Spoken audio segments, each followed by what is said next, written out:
Who wants to start the new year with a serving of cinematic snacks? Hi, it's Elysia from Woolshift Dust and the Lorehounds, here to tell you about the AODR Film Festival's 3rd edition, January 4th to 24th. 61 short films across 5 categories, including Oscar-eligible shorts. Your votes will determine which films win the audience awards, and since the event takes place online, it's accessible anywhere. And with a price point of $4.99, it's also an ideal stocking stuffer for the film lovers in your life. Discover new bite-sized cinema this January. There's something for everyone, from moving documentaries on dying cultures to avant-garde animation to dark comedies, heart-wrenching dramedies, and everything in between and beyond. Find out more on aodr.net/festival. That's aodr.net/festival. See you there.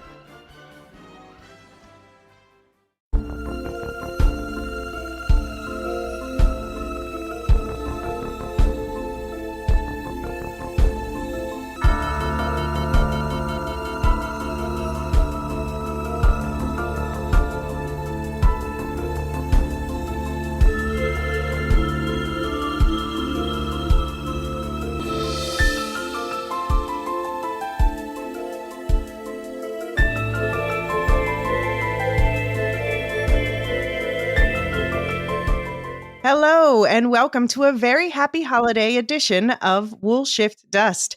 I'm Luke, and... You're Elysia. I'm leaving it. Yeah, you're Elysia, I'm Luke. Yeah, that's correct. Yeah.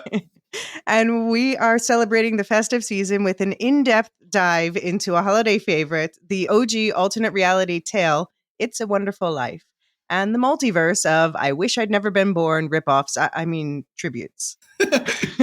So we're gonna spend most of this episode focusing on It's a Wonderful Life. You know, this is like the iconic film, and I've got some fun background information about how it was made and the legacy that it's had and why. But then we're going to be branching out for some laughs and look at how the same source material enters into the cultural psyche and then is combined and recombined over the decades. We watched 6 films in total to prepare for this, so we'll run through all of them at least briefly. And yeah, that means spoilers for an 80-year-old movie are incoming. And yeah, also for some of the twists and turns of the movies that are based on that story. So these are movies that you may or may not ever have even heard of and probably never want to watch. But the one we will not spoil until the end is the brand new movie, It's a Wonderful Knife, which is the horror parody that came out this year. We'll give you a spoiler warning for that one, and we'll save it till the end because we want to give people time to watch it if they want to. And yeah, we got... just FYI, we got some feedback on Twitter and Discord and Reddit, but there's not going to be a separate feedback section this time. We're just going to be working those responses in where relevant. So, Luke, this was your first time watching It's a Wonderful Life. I have to ask, are you a fan of older black and white movies in general? Yeah, because this is what I was thinking, because I've never watched It's a Wonderful Life. This is the first time I've watched it. And like, I did wonder whether my reaction was conditioned by like being told it's a classic, it's a brilliant film, it's this, it's that. But on the other hand, I watched Casablanca a couple of years ago, and that lives up to every expectation you could have of it. You know, it's a wonderful film. I prefer this one to Casablanca personally. Okay. Well, I rewatched that recently too before I went to Morocco. Okay. So I don't watch a lot of black and white movies, but what I found fascinating about this was just how much I already knew of the movie, despite having never watched it. Like the extent to which it has just leaked out into the world, like the whole scene with the bank run. I recognize that from a Simpsons episode. The whole where he's running through the streets of Bedford Falls at the end. Right. I recognize that obviously. There's a reference to the Newell Post in my actual favourite Christmas movie, National Lampoon's Christmas Vacation, where he fixes a Newell post by sawing it off. Yeah, so it was really quite startling how much I already knew of the movie, despite having never watched it. Yeah, so I've been talking to a lot of people in prepping this episode about this film, and it is interesting. You know, you brought up that you thought it might be, you were talking with your British friends about how this might be like sort of an American cultural phenomenon. And I was talking to my friend Rain from Mexico. She was saying that, this movie is like known in Mexico, but it's not really a classic, and people may know the name, but they really don't like watch them. And my friend who grew up in Poland said that she's never heard of it at all. So yeah, it made me want to post. I don't know if you saw, I posted a couple polls on Twitter to ask people to weigh in on whether or not they knew the movie and how well, and whether they thought it was an American or international phenomenon. So, 22 minutes left on the first poll. And 43.6% said that they have seen It's a Wonderful Life. 26.9% said that they've heard of it. 16.7% say that it's one of their favorites. And 12.8% say that they've never heard of it. I mean, Will, the friend you referred to, said it's an American thing. But actually, I don't think that it is, because there's an art house cinema near my parents that shows it every year. Like, I've had the opportunity to go and see it. It's a Wonderful Life. I've just never gotten around to it. I don't think it is quite as prevalent in the UK as the US, but it's certainly a well-known film. I think if you want the UK equivalent of It's a Wonderful Life, it's probably the version of A Christmas Carol with Alistair Sim from the about the same time. No, that makes sense. These films are well linked too. I mean, these stories are well linked. We'll talk about that also as we go. But yeah, I did also ask a follow-up question about whether it's international or American. And so then we got 70.3% said that it was an American classic, 15.6% said it an international classic, 10.9% said that they didn't know it, and 3.1% said it was niche. So we're leaning American. But there was an interesting conversation kicked up under that, where we have Nynaeve Sadai, who's Irish, and Charlie, who's from the southeast of England. And Nynaeve was saying that I went with international, one of my OH's favorite Christmas films. What does OH mean? Other halves. Yeah. There we go. One of my other half's favorite Christmas films growing up, and he had the TV channels in Scotland as a kid. It was always on my TV at Christmas, along with Gone with the Wind, and I grew up associating it with St. Stephen's Day. Interesting. What's St. Stephen's Day? I don't know. Oh, okay. I have no idea. I think this is an Irish thing rather than or maybe Scottish, than a UK thing. And so, yeah, but Charlie said from Southwest England, born in the 80s. I watched it on purpose in my 20s because I'd heard a lot about it from Americans. It was not a naturally occurring phenomenon in me. But then they went on to discuss that that it might be just based on how much you watched black and white films growing up. Like if you watch black and white films, you watch this film. If you did not grow up with that being, part of the cinematic catalog that you watch, then you probably missed this one too. Yeah. Yeah, but we also, some feedback that we got on Twitter was Mark Ansani said, it's a beautiful holiday movie. Watch it every year. And I'm surprised by these numbers, but I'm American, so maybe that's why. But it's just a very wholesome, feel-good movie, and I cry every time. And on the other hand, a random thread in the pattern said, I know of it, but have never bothered to sit and watch it. So it seems like that's the majority of people. And Dead-Eye Jedi Bob says, I've only seen it around 3 times over the years. I still enjoy it, though. I'd say it's pretty high up on my list of Christmas favorites, even though I haven't seen it as many times as my parents. I know a great deal more about it now, thanks to you. And he's referring to the fact that he and I worked together on the Greatest Gift audio drama of the story on which this is based. So, okay, so we're establishing it's maybe American, seems a lot of British people at least are aware of it, but maybe not everywhere. It seems the more you are connected to American or classic film culture, the more likely you are to have this be a part of your... Yeah, I think that sounds about right to me. Yeah. So why are we talking about this story? Well, first of all, it's the biggest alternate timeline in the cultural zeitgeist. Every time they do an alternate timeline, it's either this movie or Sliding Doors that people refer to. But yeah, I think Davey Mack's story, which he shared with me on Discord, resonates here. He said, my first memory of this film was a short bit you see in Home Alone dubbed in French. My second memory was having a VHS tape of Dana Carvey's best SNL skits, and the lost ending to It's a Wonderful Life was on there. And that naturally skewed my sense of what the movie was. Content warning around insensitive language and depiction of disability, if you do look it up on YouTube. 3, I became obsessed with The Big Lebowski in high school and was convinced that the Big Lebowski character was inspired by Mr. Potter. The Coens, after all, made their own Capra movie in the Hudsucker Proxy. And I don't remember when I first saw the film itself, but I had all these misperceptions around it based on how much it was riffed on in the culture. So this is similar to what you were saying, Luke.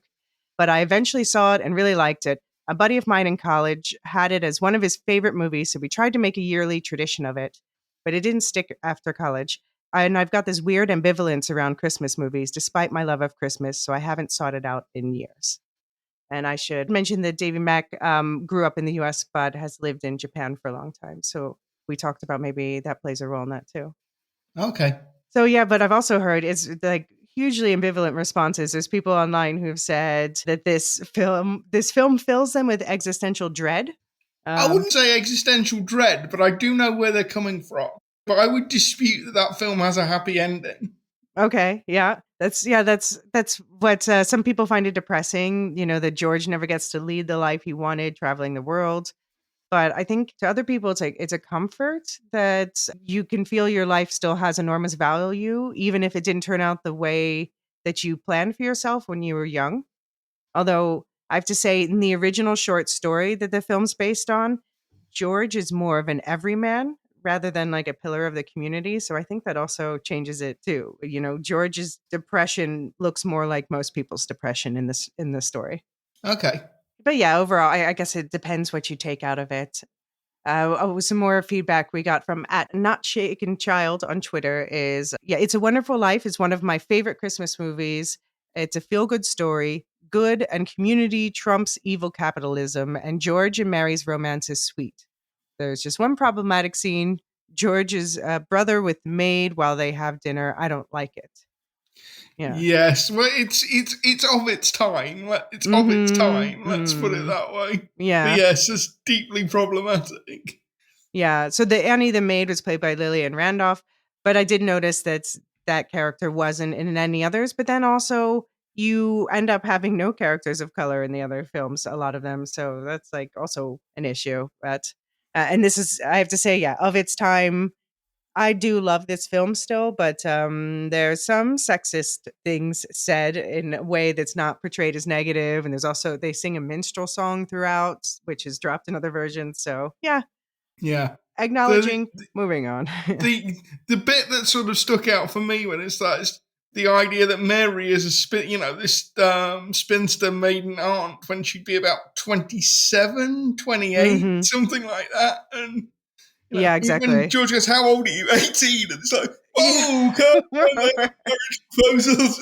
She's 18. I guess she's old enough to give consent. That's true. I guess that's something. But whoa. Mhm. So, Not Shaken Child, by the way, also weighed in on the American question and said, I lean American. The reason why I watched classics like this when I was younger was because of the TCM, the Turner Classic Channel we had on cable. So, yeah, that makes sense. This is definitely a Turner Classic Movie kind of thing, except we'll talk later about how you'll only find it on NBC channels. So, but I think Not Shaken Child does touch on what a lot of people feel is that it's a very hopeful film. And, you know, George's that it's a film that reminds you of your values. And George Bailey's father, he had that motto, all you can take with you is that which you have given away. So yeah, it's not really the most Christmassy Christmas film, but it does have like that sort of spirit of giving in there. Yeah. And yeah, I just wanted to cite one more piece of feedback to start off, just because my friend Heather summarized so well exactly why I wanted to cover this. She said, "So I've been thinking about this since you sent it. This was one of my grandpa's favorite movies, and I know he watched it, but I didn't really remember anything specific. And for a long time, I just thought I'd never actually seen it. Then I watched it as an adult a few years ago, and I realized there were a couple of scenes that had been living in my mind since childhood that I hadn't realized were from that movie. The bank run and the gym floor opening up to reveal a pool underneath. I didn't remember the mental health crisis aspects of it at all. As an adult, though, those were the parts that stood out to me the most. But I think it's kind of interesting. The parts of the movie that really stuck with me, that clung to my little brain and formed core memories that remained, long after even the memory of watching the movie faded, were the happy parts. As an adult, though, I clung onto the sad bits, the depression, the suicidal desire, and it made the movie very painful for me to watch for a few years. But in time, I was able to put those two feelings together, and now I see it as this beautiful mosaic of the rawest, both good and bad, of the human experience. And I think the way my adult brain wanted to only hold on to the dark parts, completely ignoring the joyous moments that child me so loved, feels a lot like the journey George is going through. I don't know if that's what you're looking for. Yes, it was very much so. But it's been nice to think about now. I want to rewatch. I really think this whole aspect is why the movie has remained in the public mind for so long. It feels so ahead of its time in a lot of ways, and it's still so incredibly rare to see a holiday movie go, yes, things can be good, but things can be bad in such a meaningful way that respects the weight of mental health struggles. So, yeah, what do you think, Luke? Yeah, I mean that's a very good review of the film. I mean, I didn't get all of that out of it, but I can see how somebody would get all of that out of it. Maybe it does Uh take repeat viewings. yeah, and it is a very sort of it's a film that doesn't shy away from the dark parts of human nature and the mental health crisis. And I think actually, in a lot of ways, that's what kind of grounds the film and makes it work. Because I found it quite alienating to watching this in some senses, just because it's a period piece. So some of Mm-hmm. the language is a bit antiquated, and Mm-hmm. there are parts of it that are a bit hokey and a bit Right. Hollywood, but yeah, the strength of Jimmy Stewart's performance and Mm-hmm. the fact that it doesn't shy away from the full horror of what George is facing towards the end of the film does kind of ground it. Yeah, I mean, I think Heather put to words exactly a lot of my feelings. And I'm also surprised to be reminded of like some scenes and ideas that live in my head because of this film, but I kind of forget about it. Like, for instance, I went through a phase as a kid that actually, I say as a kid, but it lasted for a really long time, where I would tie red strings to my fingers to remember things. And as I'm watching this film, I'm like, oh, right, that is where I got it from. It's because Uncle Billy does that. I guess the other big question we have to discuss is like, is this a Christmas story? I'm calling this the winter holiday special because, I want to leave this format open to whatever in coming years. But this one, yeah, has Christmas take place in it. But I would call it personally barely a Christmas story. What do you think, Luke? What I would you mean, read? it's not a Christmas film, but it Hmm. has like Christmas themed elements running throughout it. The importance of family, community. It's a very, very Judeo Christian movie. I Right. mean, I like because I did in the research for this. I found out it's on like the Vatican's list of recommended movies, Oh, really? and I didn't yeah, know that. it was one of Pope John Paul II's favorite movies, Okay. and you can definitely see why this is a very, very Judeo-Christian film. And there's nothing wrong with that. It's just it wears its religiosity on its sleeve in a way that Well, I don't yeah. a lot of modern movies wouldn't. Yeah, okay, but so I have to say that the author of the original short story, The Greatest Gift, he was half Jewish, half Christian. His father was Jewish, his mother was Christian, and both he and the film director Frank Capra were quoted as saying that Christmas wasn't really an important part of this film. It just was like incidental, the setting. But I have to say, the movie did versus the story, they added prayers and that angel element. Whereas in the short story, it's the guy's just called the stranger and you don't really know what his deal is. But they took out the church going references, which I think was just like, it's Christmas. People went to church in 1940 when this was written. Yeah, But only in the film, only the first scene and like the final quarter actually take place during Christmas. yeah. Uh, That was that. It One of the things that did surprise me is just how long it took yeah. how deep into the movie you have to get before you get to the bit where George Bailey wishes he was never born. Yeah, Because I that's knew how the that I short knew story starts. Yeah. okay, because I knew that was coming because I vaguely knew what the plot was. But you're more than 2/3 of the way through the movie by the time that happens. Yeah. But for the religiosity question, I just have to quote two more people that both have differing interesting responses to this. So Birmingham City University criminology professor David Wilson wrote in The Guardian that he pops open a bottle of wine and watches the movie without his family every year because it is the closest an atheist can get to heaven. Wilson called it the least religious but most humanist film you could ever see. But on the other hand, Anne Morse wrote in the Christian Post, the movie is a magnificent cinematic depiction of the world of Jesus. For what will it profit a man if he gains the whole world and forfeits his own soul? Matthew 16:26. So, yeah, I just think it's interesting that both atheists and religious people can see themselves and say, this is a film for me. Well, this is the thing. I think both of those opinions are basically right. Because you can believe in Judeo-Christian morality without necessarily having to believe in the sort of supernatural elements of it. If you don't, you can accept that the Bible gives you a fairly good moral compass by which to live without interpreting it as being literally true. So I think both of those interpretations can live quite comfortably side by side, to be honest. And I think that's one of the strengths of the film. It's like any great film, you get out of it what you put into it. Absolutely. And just to share where I'm coming from, in case anyone's curious, I've personally always celebrated Christmas, but I had a family that was like a bunch of religions growing up, especially like Orthodox and Jewish. But I'm agnostic, not really Christian. I believe things when there's evidence for or against them and leave my mind open to other possibilities otherwise.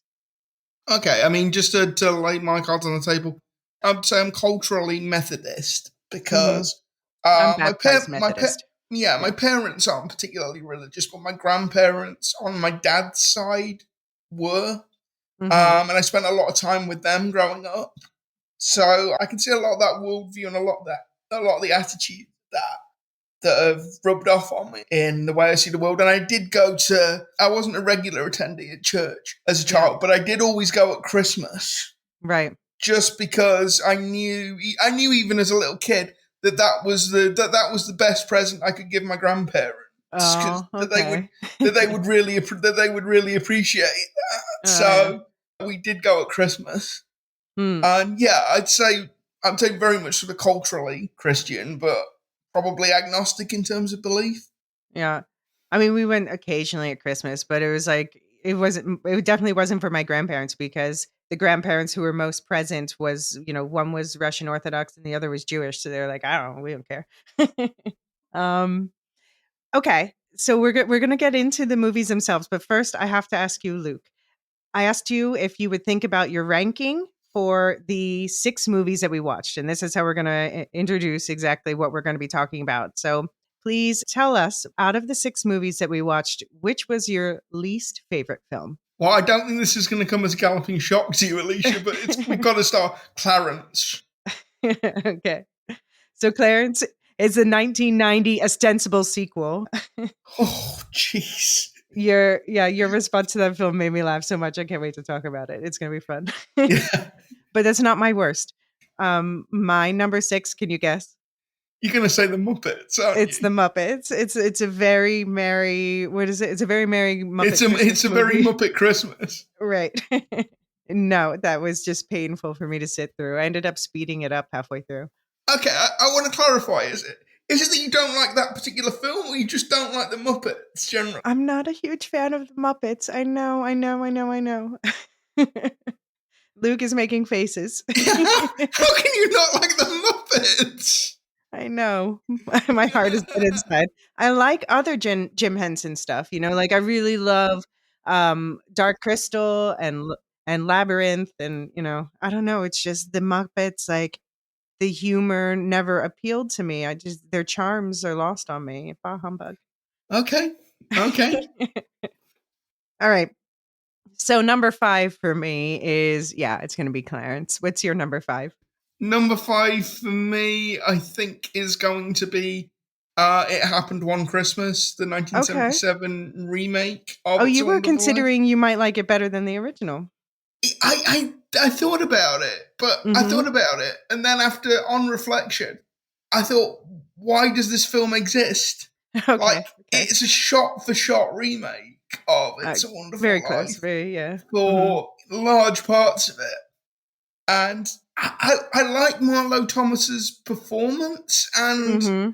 because I knew the beats of the plot by that point, I wasn't as surprised by it as I was by It's a Wonderful Life. But ultimately, it just seems kind of pointless and vacuous because it's not a reimagining, it's not a retelling of the story. It is a short. Well, I mean, they gender swapped it at least. That Yeah, I they mean, and did. we'll talk about the differences, but there are differences. Yeah, but I can't kind of get over the fact that it just seemed a little bit pointless at the end of the day.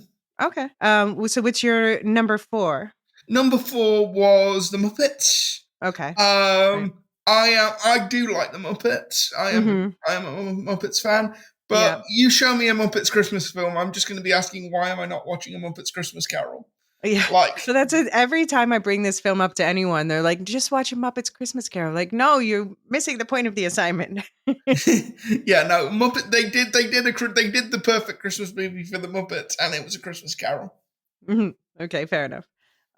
Okay, so my number 4 is going to be the Christmas Spirit, the 2013 Hallmark movie starring Nicolette Sheridan, and I liked it. Nothing against it. Is like very Hallmark, very Christmas. Yeah, it was fun. Nothing against it. Yeah, that's going to be my number 3. Um, Okay. like you say, it's a Hallmark movie. It does what it says Yeah. on the tin. There is nothing at all unexpected about that. But I did kind of laugh at it because the plot is kind of preposterous. And I do love the fact that the entire basis of the film is this town is really struggling and everybody's a deep economic depression. And everybody looks like they live in Narnia. Like they all have these massive houses and the Yeah. streets are perfectly clean and all the shops are wonderful. It's like, no, no, no, no, no, no, no. Well, they were This is not what an economically depressed town looks like. piggybacking on those Nicolette Sheridan Desperate Housewife vibes. Yeah. Yeah, but I love the fact, we've got a nurse, a soldier, and a small town newspaper editor all living in a mansion. Personally, Yeah. the headcanon I came Hey, up real with. estate is cheaper there. That's why they want to get out the real estate developer. Okay. So yeah, and also I think that film would have worked much better as a horror film.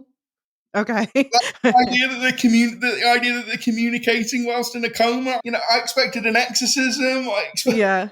I just love the way the entire town just accepts this as Yeah. perfect. No, that was one of the weirdest ones, but I did like it. Okay.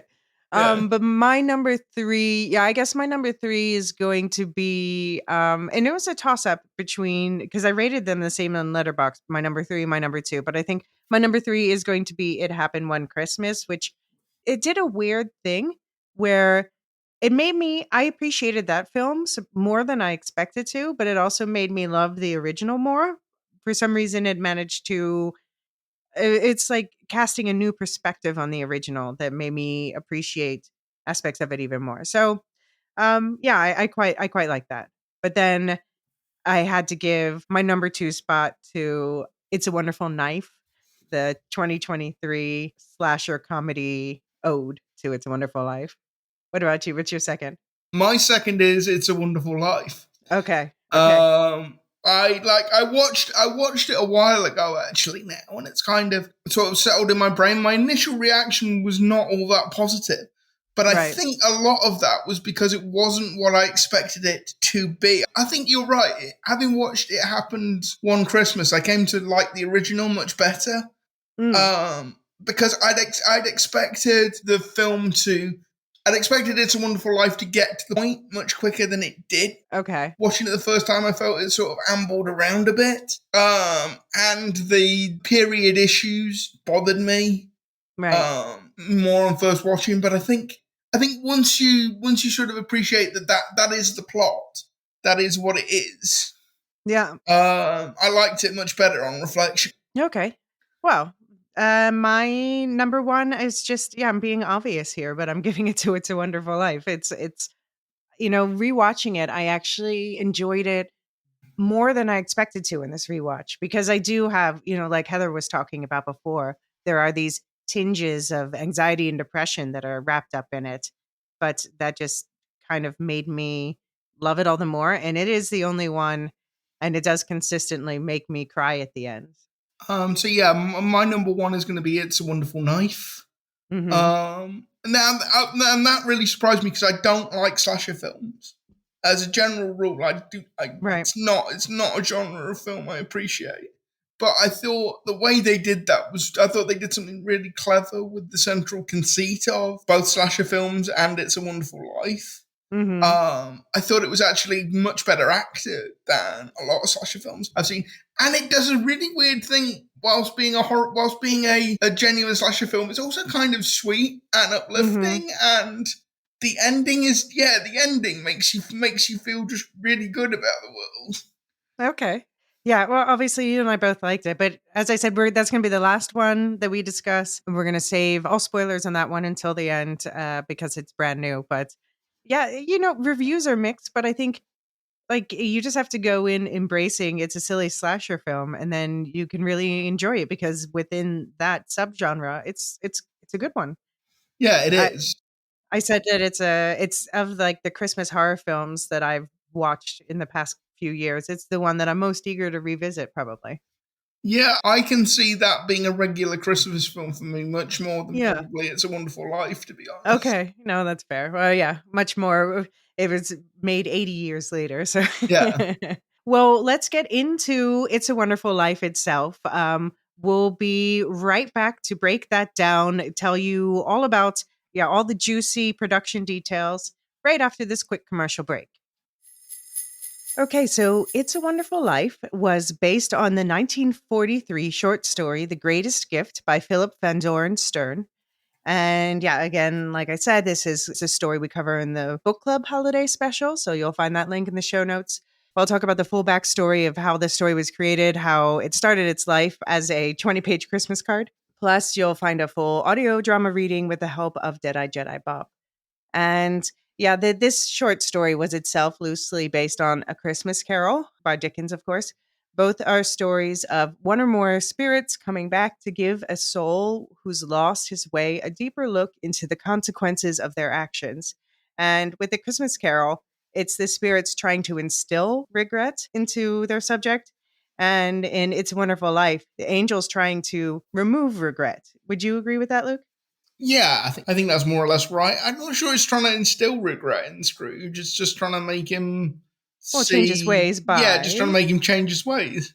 how? Well, I always thought by sort of making him see that human contact was worthwhile, but I guess it is instilling a bit of regret as well. Because yeah, I mean, I always figured that's what the Ghost of Christmas Past is. Well, yeah, this is what you lost. This is Yeah, what you're that's true. missing now. This is That's what true. you could miss in the future. But yeah, you can definitely see though, this is the singular. In the original story, it's just called the Stranger, and it's just like this sort of mysterious spirit who clearly has some sort of supernatural powers because he keeps appearing and disappearing and knows things, but otherwise, we don't know what kind of being this is. But yeah, so RKO Pictures, the producer David Hempstead, he came across this story, The Greatest Gift, and he showed it to Cary Grant, and the two of them decided it needed to be a movie. So it was originally going to star Cary Grant instead of Jimmy Stewart, but RKO, they originally purchased the rights for 10,000 in 1944, but after they took a few stabs at a script, RKO ended up selling the rights in 1945 for the same price to Frank Capra's production company, though Frank Capra said that he paid 50K. But yeah, his production company, Liberty Films, adapted the story and it became It's a Wonderful Life. It was released in 1946 with Jimmy Stewart in the lead role and Donna Reed as his other half, Mary. Are you familiar with Frank Capra? Yeah, I am familiar with. I'm familiar with some of Frank Capra's work. I have to say, mostly the stuff he did during the Second World War as basically a propagandist Right. Mm-hmm. for the American government, and some of the combat footage he filmed. But yeah, I'm Right. basically familiar with that part of his work, but not so much either before or after the Second World War. I mean, his most iconic work, other than this film, was from before the war. So he's an Italian American, famous filmmaker, and he made films like It Happened One Night in 1934, Mr. Deeds Goes to Town, and Mr. Smith Goes to Washington. These are names that might ring a bell. But then, yeah, he went and join the war effort. And they made him make, they had him make these propagandist films because that's his expertise. And It's a Wonderful Life was the first film that he made when he got back. And it was also the first film for Jimmy Stewart, who wasn't even sure he was going to go back into acting. And Frank Capra was like, "Come be in this film." Yeah, I do know the Jimmy Stewart side of the story because actually I read about it fairly recently. So Jimmy Stewart is a bona fide war hero of the Second World Tell War. us more. So he'd been a pilot in the 1930s. He'd had a civilian pilot's license in the 1930s. And so pretty much as soon as the Second World War breaks out, he volunteers to join what was then the Army Air Corps, what's now the US Air Force. The Air Force is more than happy to have a famous actor aboard, but they want him to do propaganda. They want him to do training movies, rather like some of his contemporaries. Probably the most famous example is Ronald Reagan, who did that. By the way, did you know that Ronald Reagan discovered Marilyn Monroe? No, I didn't. So I found this out the other day. So Ronald Reagan was in charge of a cinema and photographic unit within the US Army, and the US government wanted a new photograph for the Rosie the Riveter character. Okay. And one of the people they looked at was an 18-year-old Norma Jean Baker. Okay. And yeah, so Ronald Reagan kind of discovered Marilyn Monroe. In a way. Okay. Bit of an aside there. But anyway, so Jimmy Stewart goes to Europe. He does one press conference for the Air Force and then says, basically, I want to be a combat pilot. If you don't let me be a combat pilot, I'm just going to go off and moan and whinge and bitch to the press, basically. So they let Jimmy Stewart be a combat pilot. He's assigned to a B-17 bomber group.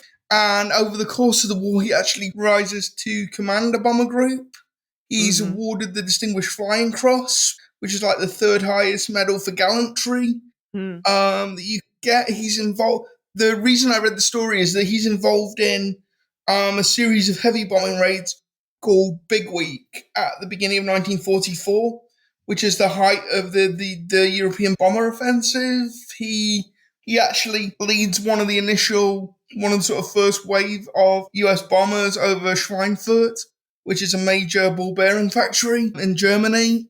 And Jimmy Stewart comes home with what we would now call a pretty severe case of PTSD, because he's seen a lot of his friends killed. Yeah. He's seen men under his command killed. And so, like you say, he's not sure he's going to go back into acting. He thinks about staying in the Air Force. He thinks about just sort of taking some time out and figuring out what to do next. And by the way, he does stay in the Air National Guard right the way through to Vietnam. He actually retires from the California Air National Guard as a brigadier general. But he doesn't serve abroad again, does he? He does. He trains pilots stateside for the Korean War. And he does go over to Vietnam in the 60s, but that's just really as a publicity junket. So yeah, he's not sure quite what to do. So like you say, Frank Capra basically calls him up and pretty much begs him to be in this new film that he's putting together. Yeah, and it's also, so Frank Capra, this film was really his baby, to the detriment of many of his personal and professional relationships, it seems.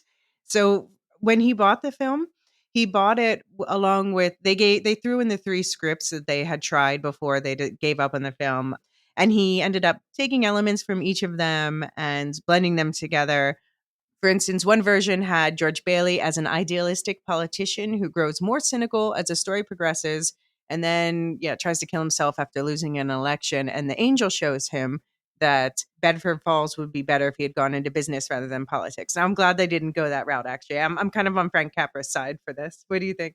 Yeah, I don't think that would have quite communicated the same message. I think that would have been a much more cynical, much more hard-edged film. Yeah, I'm glad they didn't go that route.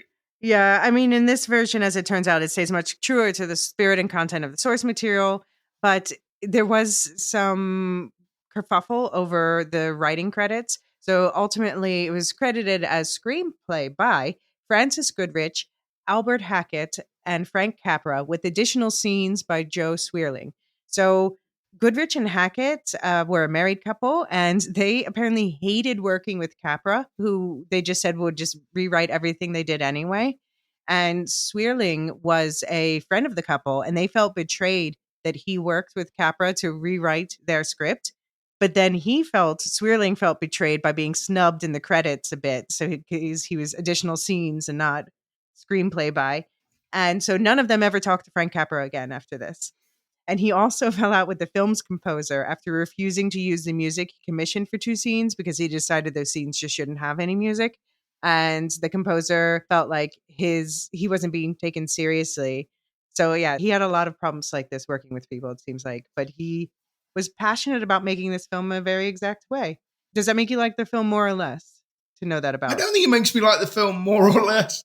I just No? find it kind of ironic that a film that's so centered on friendship and community and togetherness has all this drama going on in the background. Yeah, absolutely. But it was definitely, it came out at a time right after the war when the studios wanted feel good movies that would offer comfort for the losses that everyone had experienced recently. And by the way, Ginger Rogers was initially offered the role that eventually went to Donna Reed. So, and I she think later, that would have been a very different film. yeah, indeed. She wondered later if she thought it was too bland after reading the script. Do you agree? Do you think Yeah, Mary I touched? can definitely see where she's coming from. It's not like Mary Bailey's given a whole heck of a lot to do in the second half of the film. Yeah. I mean, roles for women in the 40s, this probably wasn't the most exciting, but definitely wasn't the least exciting. Yeah. Because I do appreciate that Mary's at least, she's like a solid partner for George. And in every version, except for the Muppets, the partner is just like a solid supporting force that helps them do what they need to do. Yeah. Yeah, and so Potter the villain was Oscar winner Lionel Barrymore, who was famous at the time as Ebenezer Scrooge in radio dramas, but is also, people today might know him better as the great uncle of Drew Barrymore, part of the whole Barrymore dynasty. Really? All actors in that family. Huh. I did not know that. And the pharmacist was played by H.B. Warner, who'd actually studied medicine in real life. But the most interesting fact about his involvement was that scene where he's upset about his son dying in the pharmacy and accidentally almost poisons a kid. He was actually really drunk when he filmed the scene. And the kid who was playing young George, he hit him so hard, the kid's ears bled, like for real. And yeah, You know what? Actually, thinking about it, you can Mhm. tell he's drunk. Yeah, he was playing it. He was playing it method, but yeah, he he ended up actually hurting the kid, and the kid cried, and he hugged him afterwards and said he was sorry. Oh. But then again, the kid also said, "I'm going out exploring, going to have a couple of harems, maybe 3 or 4 wives." So I don't know. Maybe he just deserved a little slap.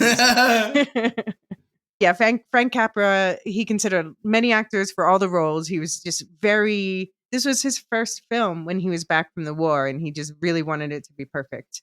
It was clearly it meant a lot to him. So that kind of makes me appreciate it more, even if that drove some wedges in some of his relationships. So Yeah, the I mean, film, I yes, can't sir? imagine anybody but Jimmy Stewart playing George Bailey. Yeah, Yeah. I mean, he just inhabits that role. Yeah, I mean, I guess I could see Cary Grant, but I'm glad. I mean, the film is what it is because it worked out that way. Yeah. Like the scenes where, George Bailey is in despair. Capra says he didn't think that Jimmy Stewart was particularly acting those scenes. Hmm. That was sort of quite cathartic for Jimmy Stewart. And I remember seeing an interview where Jimmy Stewart said pretty much the same thing. Yeah. That basically that film let him work out a lot of his issues. Oh, yeah, I can imagine. Yeah, the film was shot at RKO Pictures Studios over 90 days, and they built that whole town is not a real town; it's a temporary town that was built on the lot over 4 acres of studio land. And they actually invented the RKO Studios head of special effects, Russell Shearman. He developed a whole new like fake snow compound because this is actually midsummer in California. So some of those points where you see Jimmy Stewart like sweating from the forehead and stuff, it's not because of his anxiety, it's because it's freaking hot and he has to wear a coat outside. But yeah, he invented this new compound for snow using water, soap flakes, foamite, and sugar to create like what they called chemical snow. Because before that, they were using like painted cornflakes, which would be crunchy when people stepped on it. So it would cause lots of problems with sound editing. Yeah. But the snow was perfect. Yeah, I mean, it looks, yeah. It's so weird that the idea that fake snow had to be invented, but of course it had to be invented. Everything has to be invented. It's But such a yeah, weird so idea. actually, I think he ended up winning a technical Oscar for that. I think if I remember correctly, but yeah, it was a Cool. big deal. Yeah, that studio later burnt down, so now there's only 2 surviving film locations. The swimming pool that's unveiled during the high school dance sequence is located in a gymnasium at Beverly Hills High School, and the Martini home for the Martini family, that's home in La Cañada, Flint Ridge, California. Okay. But yeah, the rest of the studio burnt down. The film was nominated for 5 Oscars, but it got mixed reviews and it was considered not a financial success. It was just short of breaking even at the box office. It ended its run at 3.3 million, which put it in number 26 for the year in terms of gross, which is actually the one place ahead of Miracle on 34th Street, but I guess it was more expensive. Yeah. And yeah, we're going to talk about this more because you brought this up in regards to another film. But in 1974, the copyright lapsed and the film fell into the public domain. And that's actually when the story became really popular because for a while they could broadcast it really cheaply. So, Okay. Because I did wonder that with It Happened One mhm. Christmas. Like, because I actually looked up the Wikipedia of It Happened One Christmas after I watched it, because I thought that there had to be some kind of legal run. Because I didn't see Capra or any of the original screenwriters credited. So, like, Right. I thought there might have been some legal trouble, but that explains it. I Yeah. mean, Capra did call it plagiarism. Right. Yeah. We'll talk Yeah. about that then. But yeah, Capra says it's his favorite film he ever made, and he showed it to his family every holiday season, and it's also one of Jimmy Stewart's favorites. So yeah, it has a huge legacy, and it's still usually on the list of the best films ever made. So, are you ready to start actually talking about the plot of this film? Yeah, let's go. Because of course, this plot is the backbone, the source material, the references for all the other films too. So released in 1946, the town of Bedford Falls collectively prays for local man George Bailey, who's going through a rough time, and these prayers are heard by some angels who send down one of their own, Clarence Oddbody, a newer angel, second class, a mere 293 years old, who hasn't yet earned his wings. But before they send him, they show him George's life to give him some context. George, who as a child saved his brother Harry from drowning and saved the local pharmacist he worked for from accidentally poisoning a kid, who as an adult gave up his dreams of college and seeing the world to take over the local building and loan when his father had an unexpected stroke, keeping on in the job when his brother got a better job and a wife and got sent off to war. It's thanks to George that the town hasn't fallen into the clutches of villainous banker Mr. Potter, and the locals are even able to own their own homes. And it hasn't been all bad either. George has many friends, and he married Mary Hatch, a woman he's known his entire life who is truly his equal, jumping into action when their business nearly collapses, volunteering their honeymoon money, and making sacrifices with her husband, not to mention raising 4 kids. But things go terribly wrong one day when George's kind uncle Billy misplaces 8,000 of the building and loans money, which is equivalent to about 134,000 in today's money. And Mr. Potter, always looking for a way to shut down his competition, makes sure it results in an arrest warrant. Piled on top of these desperate circumstances and petty grievances like a sick child and a collision with a tree, George Bailey finds himself standing on a bridge, staring down into the icy river below, contemplating ending it all. So the bumbling angel Clarence appears to him, granting him his wish of never having been born, so that he can see what life would be like without him. In this universe, his brother drowned as a kid, and all the platoon of people Harry saved as an adult thus also died. The pharmacist killed that kid and was sent to jail, ruining his life. Potter took over the town, which is now called Pottersville, and Mary is, gasp, an old maid librarian, and Mama Bailey isn't doing too well either. Everybody is generally much worse off and meaner because of it. George begs Clarence to undo his wish and return him to his life, and when he does, George goes cheerfully running home, ready to be arrested and face whatever, because it's better than the alternative. But the entire town shows up with all their savings to bail George out of trouble, and as a thank you for all he's done for them. And they sing Auld Lang Syne while George and Mary's daughter Zuzu notes that the bell on the Christmas tree has rung. An angel must have gotten his wings. So you sent in your thoughts for each of these movies right after you watched. So these are Luke's first watch thoughts for this movie. So I just finished watching It's a Wonderful Life for the first time. Really not sure what I make of it. I suppose it's one of those things that's built up in your head that it's supposed to be this classic Christmas film. And so whatever you think about it, it was always going to be a bit disappointing. But I can't help but feel that the moral of the story is don't have dreams, kids. Don't have ambitions. Just settle down in a small town, marry the first girl you come across, and have lots of kids. Yeah, I'm not sure the ending is as happy as people say it is. I think it was actually quite a bummer of an ending. Also, I was surprised at how late it is in the film that you get to the point where he doesn't exist. I'd always thought that would have come about the halfway point of the film, but it actually comes about 3/4, 2/3 of the way through the film. I mean, Jimmy Stewart is a great screen presence, one of the all-time great screen presences. And Potter is a great villain, just an absolutely awesome villain. But yeah, I was a little bit disappointed. I can certainly see why it's one of the Catholic Church's favourite films. Yeah, a lot of that echoes what you've already said, but it seems like your opinion has softened since you said that. I think watching all the other films that were on the list, all the other films that were inspired by it, I think puts the original into context. And yeah, because once I knew how late the turn, the reveal, whatever you want to call it, is in the film, it didn't. When I was watching it happen on Christmas, it didn't bother me. So I don't think that's a structural problem with the film. It just wasn't what I was expecting. Your expectations, yeah.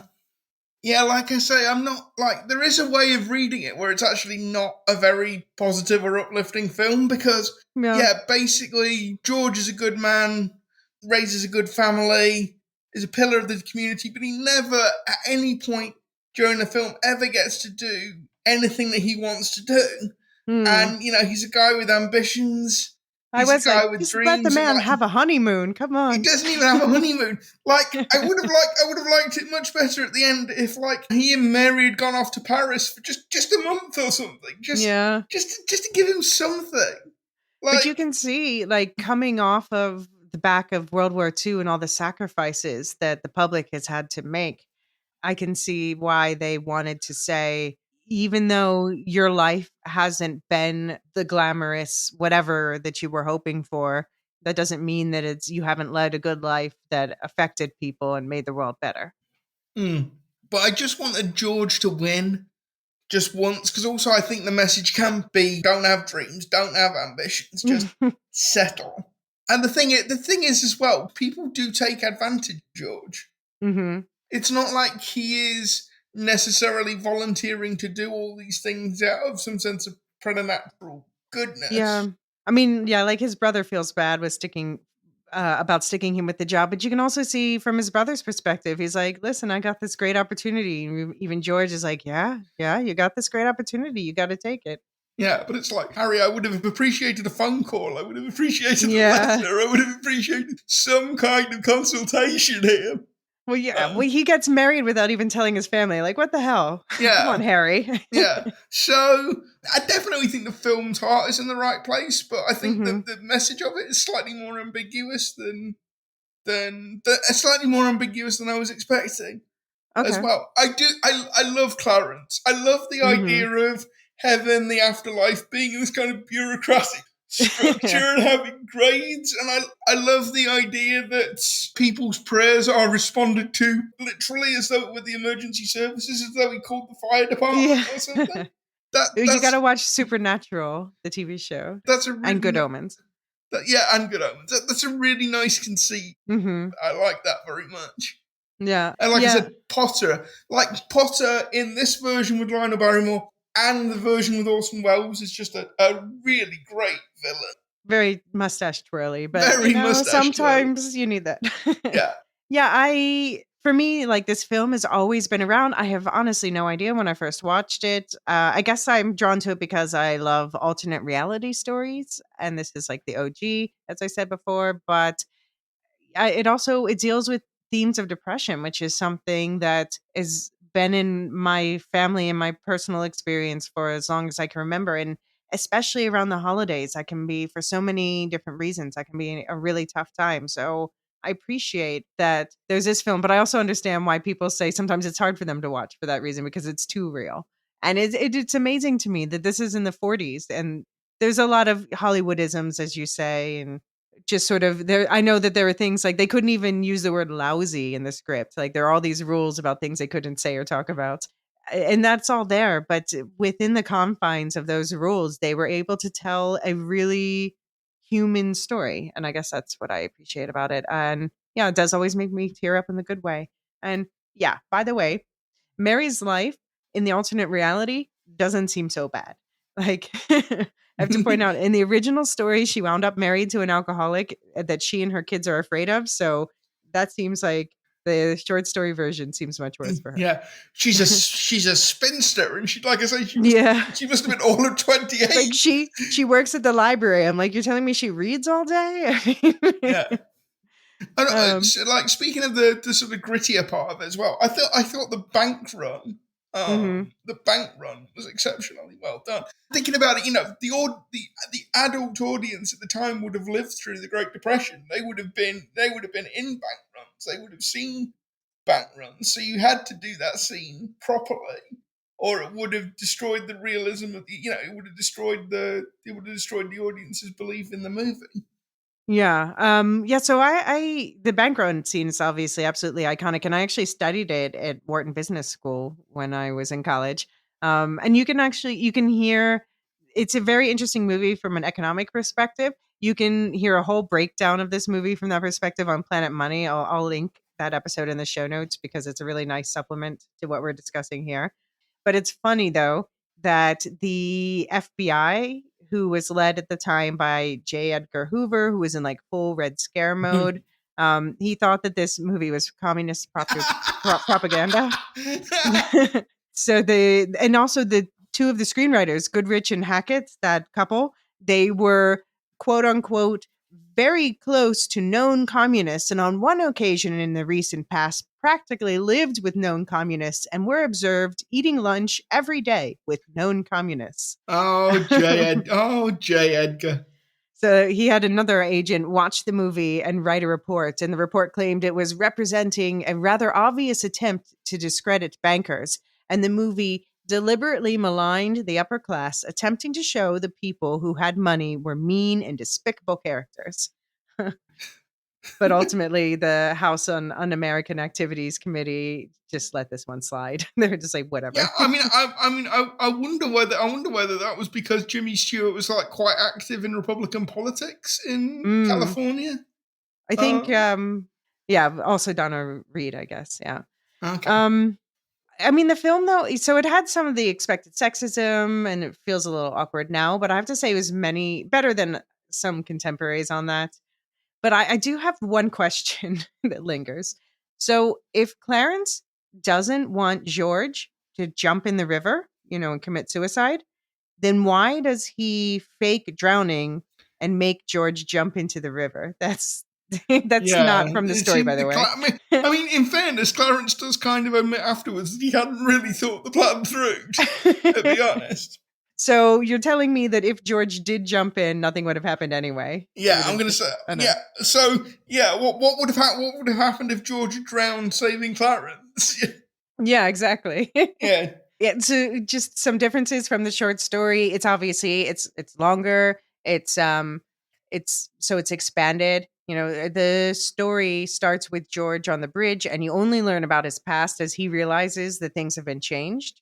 And in the story, by the way, he's posing as a brush salesman, which maybe already felt dated a few years later. But I guess there are people who are door to door selling. Like at one point, he tries to sell a hairbrush, and another one's like a brush for a couch. So just a brush salesman. And this movie, though, it also I think it's a good adaptation because you see how it takes pieces from the story and then builds upon them. So, for instance, in the story, it is true that one of the things that George checks when he's like realizing that it's the wrong reality is he looks at that tree, because in the past he had like skimmed the tree and caused a scar there. And in this case, they just have him like full on ramming into the tree. And in the story, like they don't have there's no angels, so there's no every time a bell rings, an angel gets their wings. But the stranger has George focus on the church bells to return to his reality. And also things like at one point the stranger is gone and George wonders if he's hiding in the bushes. So I like to think that that's the origin of the hide and seek scene in the movie where she's in the bushes. But the original Bedford Falls in the story was based on Califon, New Jersey, because Stern was a Jersey boy. And the movie version, a lot of people say, is based on Seneca Falls, New York. And that town has like a themed festival every year and a dedicated museum. But others argue there's no evidence that Capra meant this town specifically. He described it as, quote unquote, every town. And Stern, though, himself said he thought the film was set in Westchester County, New York. So maybe. Yeah, I mean, I got the very strong vibe it was somewhere in sort of the tri-state, New York, Jersey, Pennsylvania. Yeah, definitely. And the historic Iron Bridge in Califon, the town it was supposed to be based on, is similar to the bridge that George Bailey is considering jumping off of in the movie. So there's that nod. Now, yeah, like I said, there was no angel, no Clarence Oddbody in the story. There was a stranger. And Clarence in the movie is much more bumbling, and we get an added perspective by seeing things through his eyes too. I love the line. I love the fact he's got a back and forth going with Joseph, his boss in heaven, and when they go to like the speakeasy bar thing, I didn't drink. Yeah, exactly. Yeah, like the tree just like shakes sometimes to say Joseph's responding. Yeah, and like it does take George a long while to work out what's going on, given that nobody recognizes him, given what he said, and given that Clarence is telling him repeatedly that this is what has happened. It takes a while for the message to sink. Yeah. That is not so in the story. In the story, he's like, as soon as he's like, the tree scar, he's like, what? The tree scar's gone. And then he's like, well, I guess what he said about the alternate reality is true. And so then he's going through and he's behaving differently because he doesn't expect people to recognize him. He's just sad that they don't, but he's curious. What are their lives like without me? Yeah, I think that would have been better, to be honest, because nobody recognizes you. You wish you didn't exist. This guy keeps telling you your wish has been granted. Like, George, wake up. Wake up. It's happened. Also, it's interesting that in the short story, there is like a Mr. Potter mentioned, but he's just mentioned as the owner of a photography studio in passing. And in the movie, they took the name Mr. Potter and they made him like the evil banker character. He's the villain. So, and an earlier draft even had him also being responsible for the near drowning of Harry, George's brother. I think that would have been too much. Yeah, I see why they pull back. But yeah, in the story, he's the villain. And in the movie, he's the villain. And in the story, it's just like depression is the villain, basically. So I do have a logistics question. So in the short story, the near drowning of Harry Bailey happens during the summer. And so the two brothers are swimming and Harry Bailey gets a cramp and he starts to go under and his brother saves him. In this movie and some of the others, it happens in the winter and Harry falls through the ice, which I guess is more harrowing. But then again, there's a bunch of other kids around. So I'm like, if George wasn't there, why don't the other kids save poor Harry? No. But if you watch it, they all like form a human chain of which. So they would have been one person. Yeah, short? They would have been one person short. They wouldn't have been able to reach Harry. There was the exact right number of people there to do it. All right. I'll accept that. Yeah.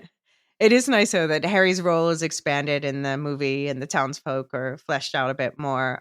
But yeah, it is interesting. There were some townsfolk in the book, and they didn't use any of those character names or professions, but whatever, that's fine. And also added for the movie was Mary's friend, Violet. I'm not completely sure what her role is in this. Yeah, they pretty much they eliminate Violet almost entirely from It Happened on Christmas, and they eliminate Sam Wainwright as well, which is a vast improvement because the whole fraternity donkey braying thing. Yeah. Really annoying. But I still think Sam Wainwright is better than the guy that Mary ends up married to in the book. So Okay. at least he sends in money at the end. Yeah.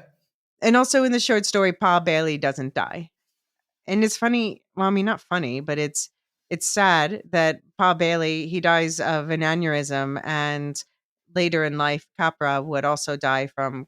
He dies of a stroke, and later in life, Capra would also die from complications from a string of strokes. Okay.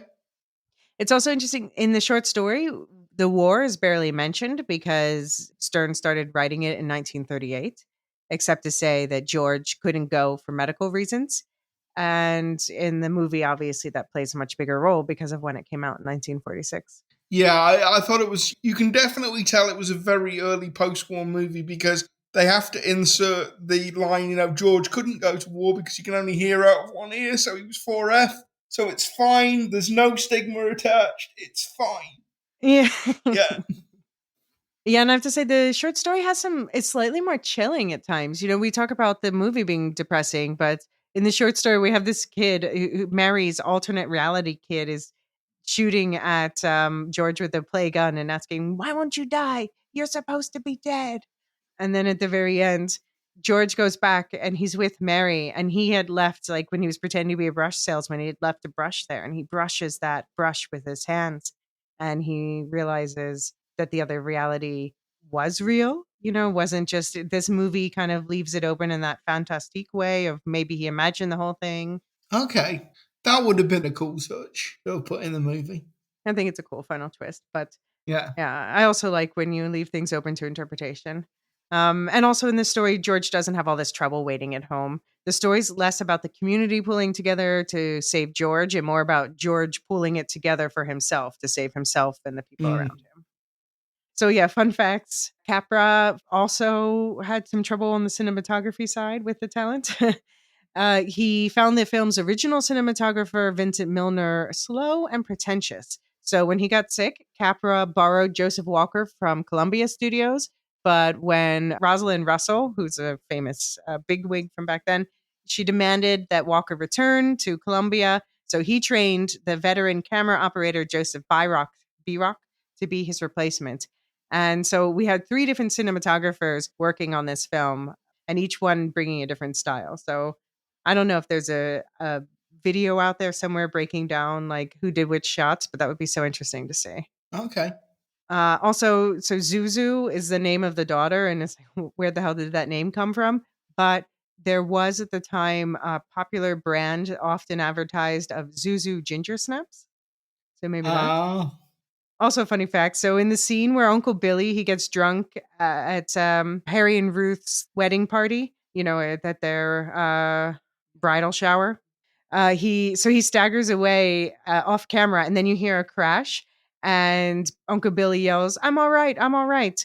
But it's actually what had happened. It wasn't supposed to happen. A technician had actually knocked over some equipment, and and so that was just Mitchell just made an impromptu ad lib to save that shot.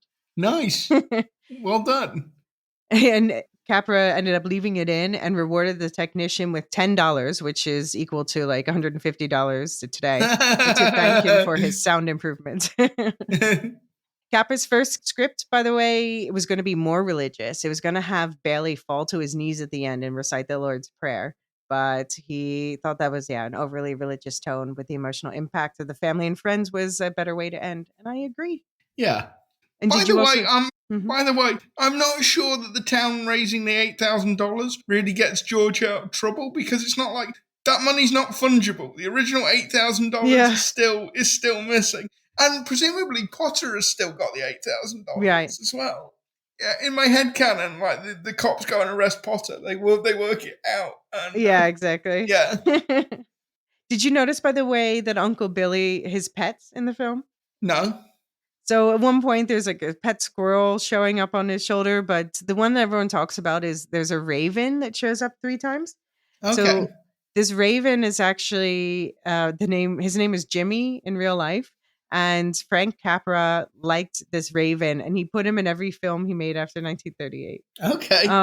And the Raven, though, interestingly, shows up 3 times. And it's when the 3 worst things, it's related to like the 3 worst incidents in the film. So when George's father dies, during the bank run, and after Uncle Billy loses the money. That's when we see the Raven. Okay. Interesting to note. Also, just interesting random note is Mark Twain is referenced here. And every other movie that we talk about either also references Mark Twain or uses a Dickens reference instead. Yeah. So I just wanted to wrap up the discussion of the main film here with something that Bob said, Did I Jedi Bob, that I think is, about the perceived negativity in the film and how we can interpret it today. So he said, I know the holidays can be difficult for many of us. Some tend to focus on regrets or find themselves wondering if what they do or who they are ultimately matters at year's end. I think It's a Wonderful Life tries to encourage viewers that while we may never know all the answers, we should do our best to remember that whether we believe it or not, we're capable of making a positive impact on others without realizing it. I believe people need to hear that they're appreciated, they matter, and the world is a better place with them in it. That need is greater than ever these days, since we live in the age of the anonymous angry commenters who make it their business to degrade others online. Such anonymous commenters honestly make me think of George when we see him at his worst and lashing out at others, coming from a place of hurt, no doubt. Watching the film in 2023 and observing Mr. Potter tends to make me think of those who cash in on the misdirected fear and frustration in people, those who stoke it, those who have wished celebrities, fans, etc., terminally ill or worse, and encourage others to do the same. Potter seems like the precursor to our modern-day internet troll when he opines, "You're worth more dead than alive." The thing is, that's just someone's warped, frustrated opinion. As much as they like to believe that it's a fact or decree, it isn't. The opening scene in the film continues to resonate with me. There are more in Bedford Falls rooting for George than he realizes.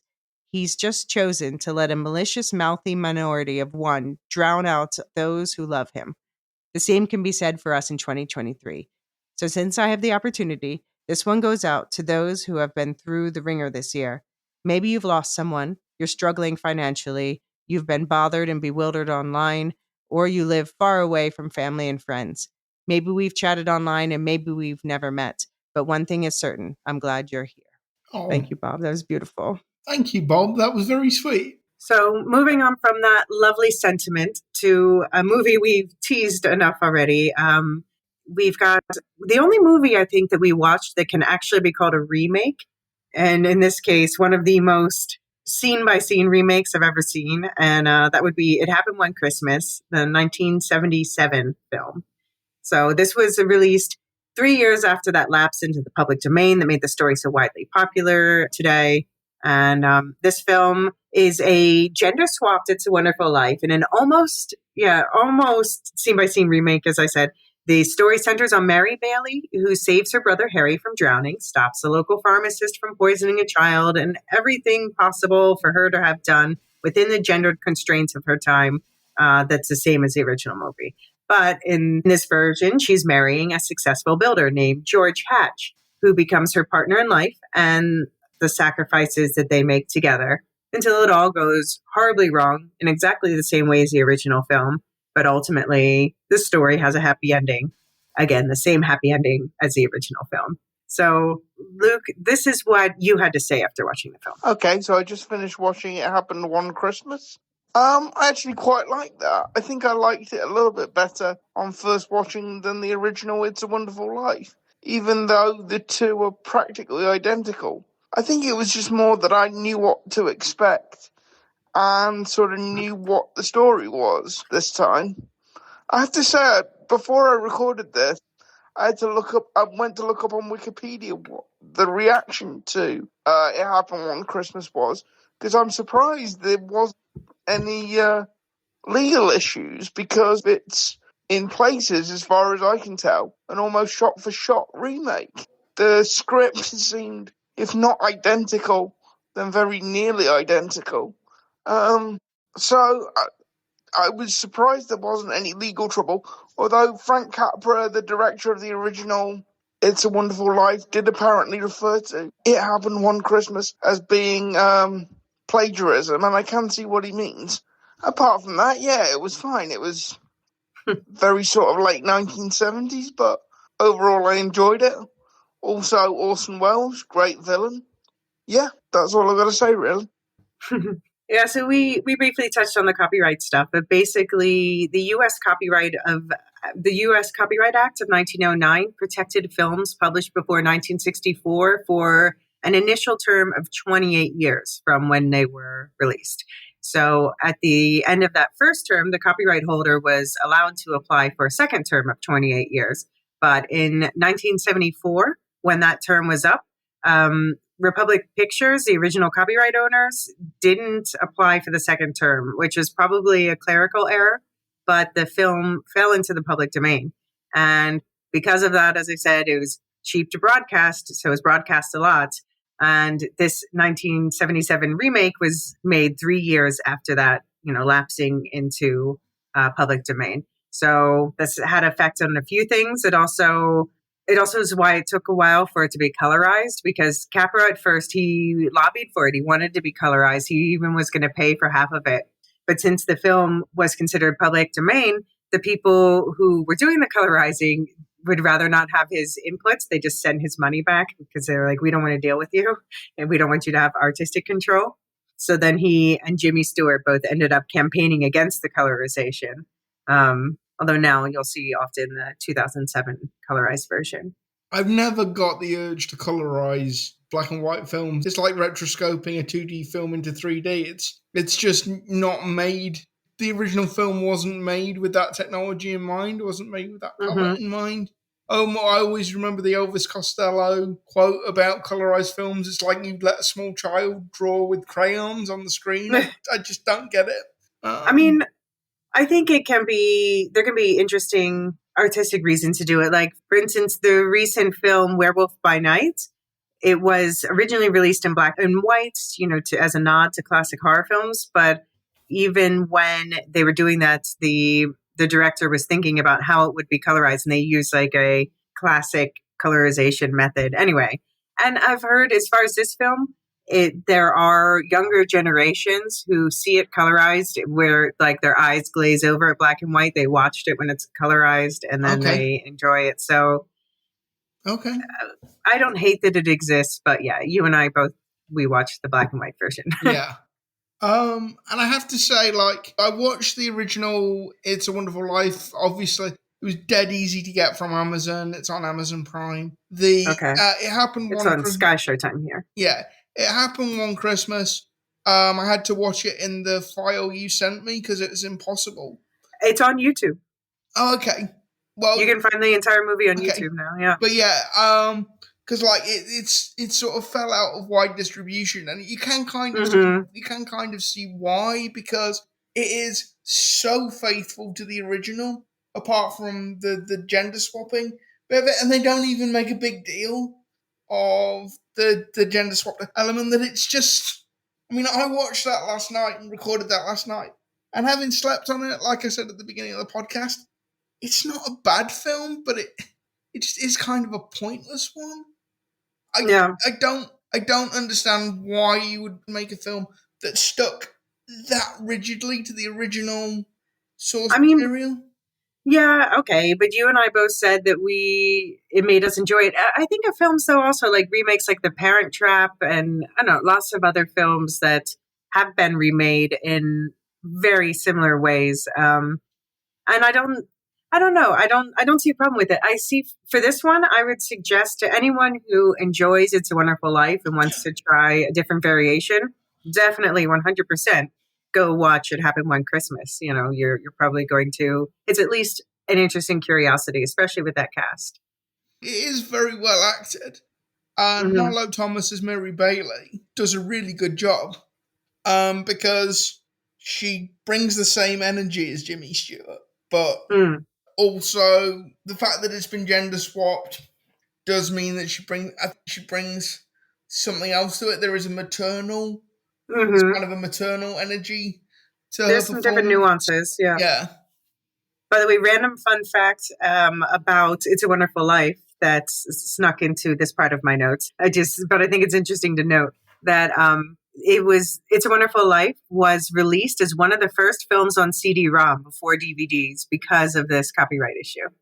And that happened in 1993, but that was also the year that things changed because while the film had fallen out of copyright, the estate of the writer, Stern, had gotten the greatest gift, the story it was based on. So he first self-published that story, so it wasn't copyrighted, and then later had an officially published version that was copyrighted. And so through some technical loop-de-loops, they managed to say, well, if this version of this story is copyrighted and we're based off of that version, thereby this film is also copyrighted. So that's why films like It Happened One Christmas and Clarence were able to slip through. But now you'll see them being much more careful about the attributions. And yeah, now it's owned by Paramount. And that's why you'll find it on Sky Showtime here and often on Paramount-owned things. And NBC is the only U.S. broadcaster licensed to show it. Okay. So is that like a staple of Christmas Eve TV then on NBC? Yeah, absolutely. Yeah. Okay. Yeah.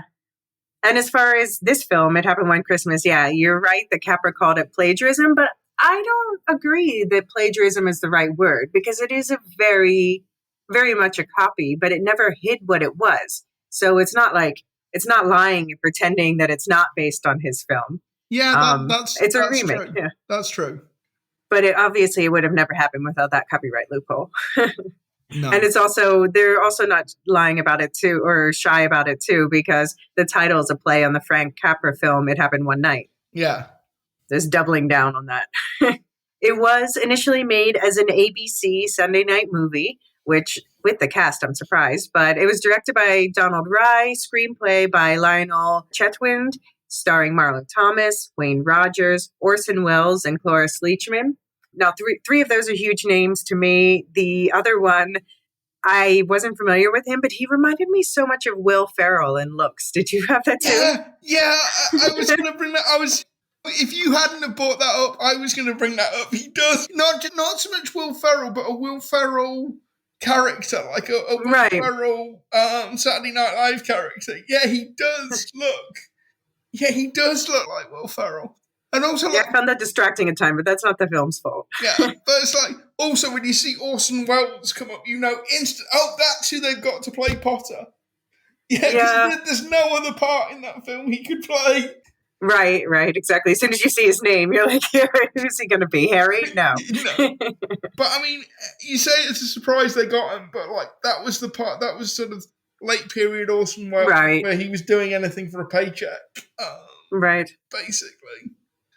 Well, yeah, and Cloris Leachman, as gender swapped Clarence becomes Clara, she received her 10th Emmy nomination for this role. What did you think of Clara versus the Clarence of the previous film? I think Cloris Leachman does a good job, but no, I go with Clarence from the original.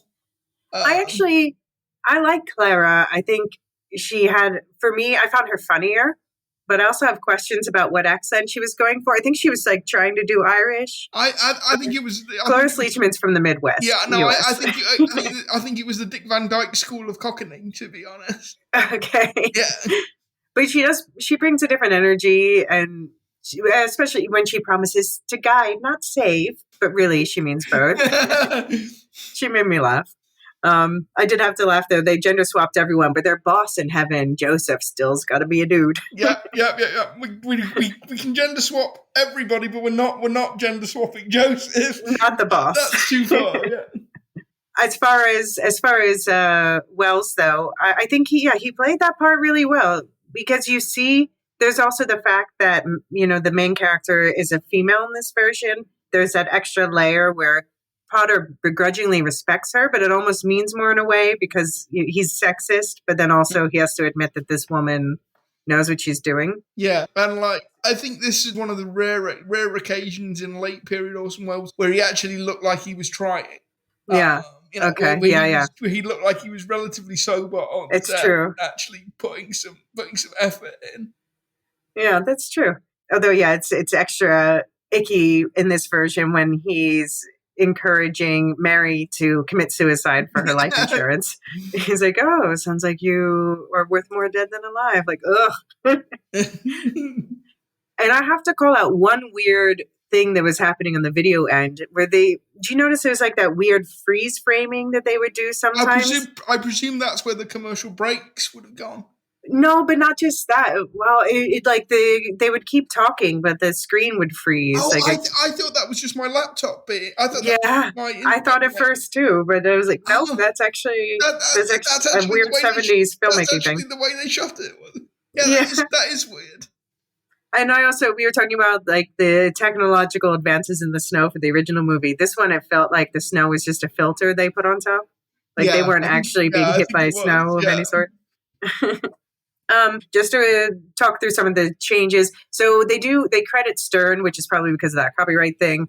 But really, I have to say this film, it's really only based on the prior film. So anything that was changed in the prior film was changed in this film as well. And then they made a few additional changes. Yeah. So I do feel like they paid a bit more attention to the historicity of the costuming and the vehicles and things like that. I guess it's like the benefit of having more hindsight. Yeah, I think that's the thing. For It's a Wonderful Life, the costumes and stuff were just how people dressed. Right.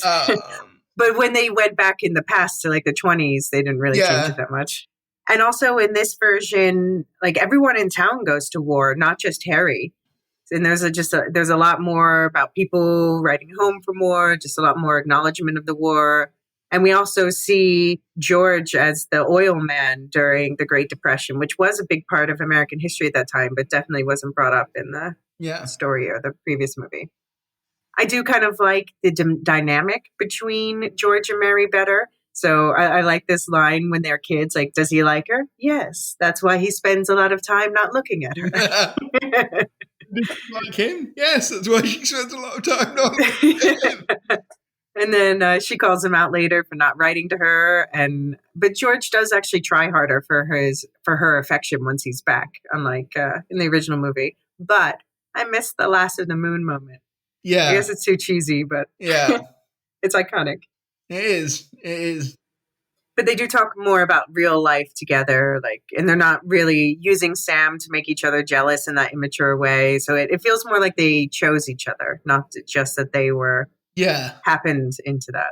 Yeah, I think that's actually, now you're saying all the stuff, it's not quite as beat for beat as maybe I thought it was.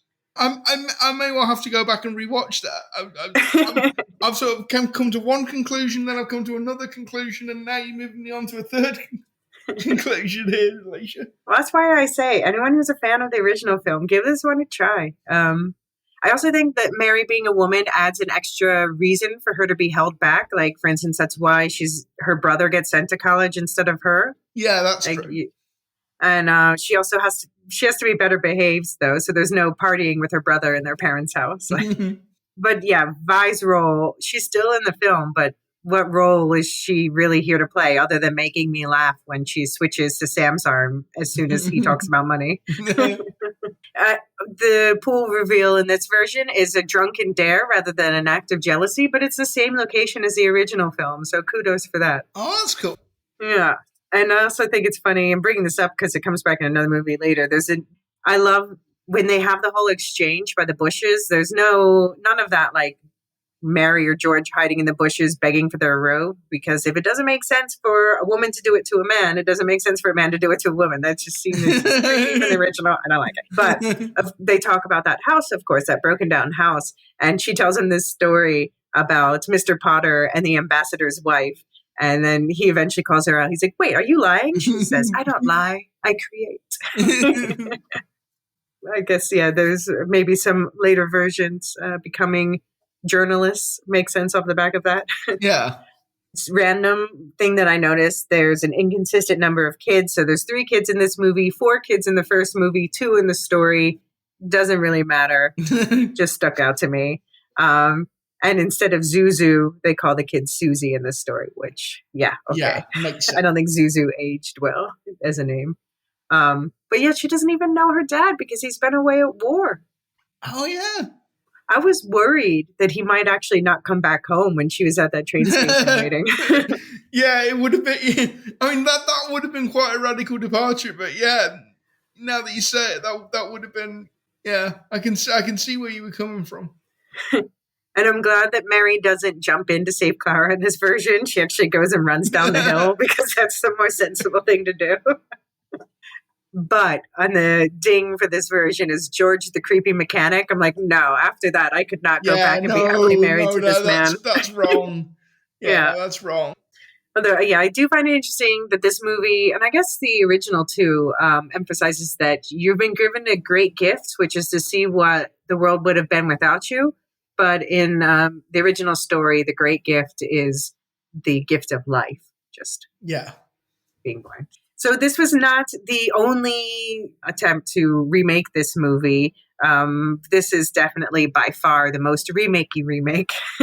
But there were also, it was adapted a few times for radio, even with Stewart and Reed reprising their role 3 times. And there have been stage versions, including stage versions of the radio play. So people sit on stage and read the radio play. That's weird.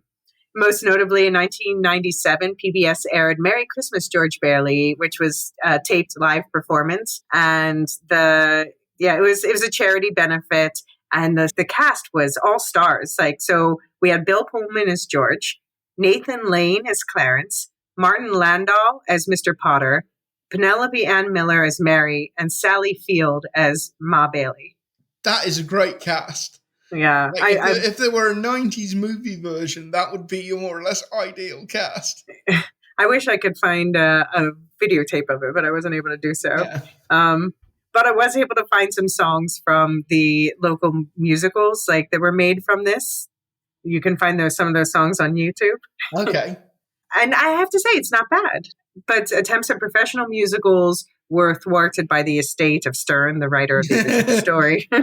Although Paul McCartney was reportedly working on a musical before the pandemic. So we haven't heard anything about it in the years since. But that would be interesting.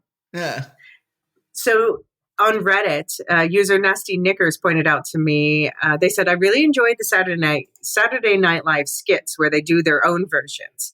So it's definitely in the cultural zeitgeist and ripe for satire. It's a Wonderful Life. All the satire seems to focus on the ending. So we've got It's a Wonderful Life, The Lost Ending, which is the 1986 SNL short that was introduced by William Shatner. And it shows... so this is, again, quoting Nasty Knickers. This first clip shows how Mr. Potter got his just desserts. In the movie, George gets saved by his friends and realizes friends, not money, make a man truly rich. However, as new audiences see the movie, they just want justice for George and to see Mr. Potter punished for his treachery. So this satire does it. Have you seen that one? No, I haven't. I can send you all the links too. I can post them in the show notes for anyone who's curious as well. And there's also This You Call a Wonderful Life, which is an SNL skit about what if it was a Hanukkah movie, and it's introduced by Bill Hader. So that one's 10 years old. There's also a Trump version from 4 years ago where there's prayers for Trump, played by Alec Baldwin, of course. And Clarence is Kenan Thompson. And they show Trump a world where he's not president and he's better off and everyone else is better off. And there's an insane list of stars who show up, up to and including De Niro. But then Trump decides to go back anyway. And the moral at the end is every time a bell rings, someone quits or goes to jail. And then Comedy Central did their own more realistic take 4 years ago where the town pulls together all their money and it's still not enough, but no one seems to understand that.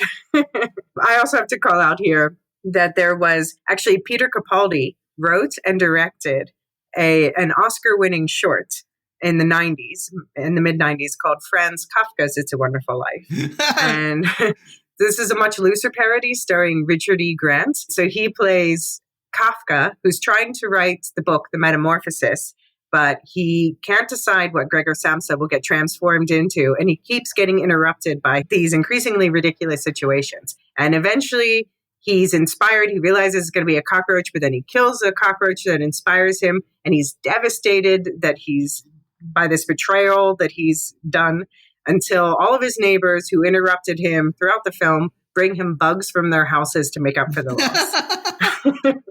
And of course, yeah, it's not just the satire, but there's also been attempts to make sequels. So there was a couple books. In 2011, there was The Last Temptation of Clarence Oddbody by John Jughead Pearson. So the official marketing blurb says, "What if George Bailey wasn't saved by his guardian angel, Clarence Oddbody, on that snowy Christmas Eve in Bedford Falls?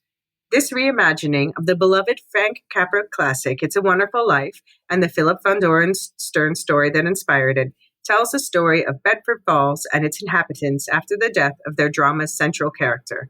The Last Temptation of Clarence Oddbody restores the dark undercurrent of Van Doren Stern's short story, The Greatest Gift, to the uplifting plot of Capra's film, and explores how the familiar characters in it might respond to the dire circumstances created by George Bailey's disappearance from their lives.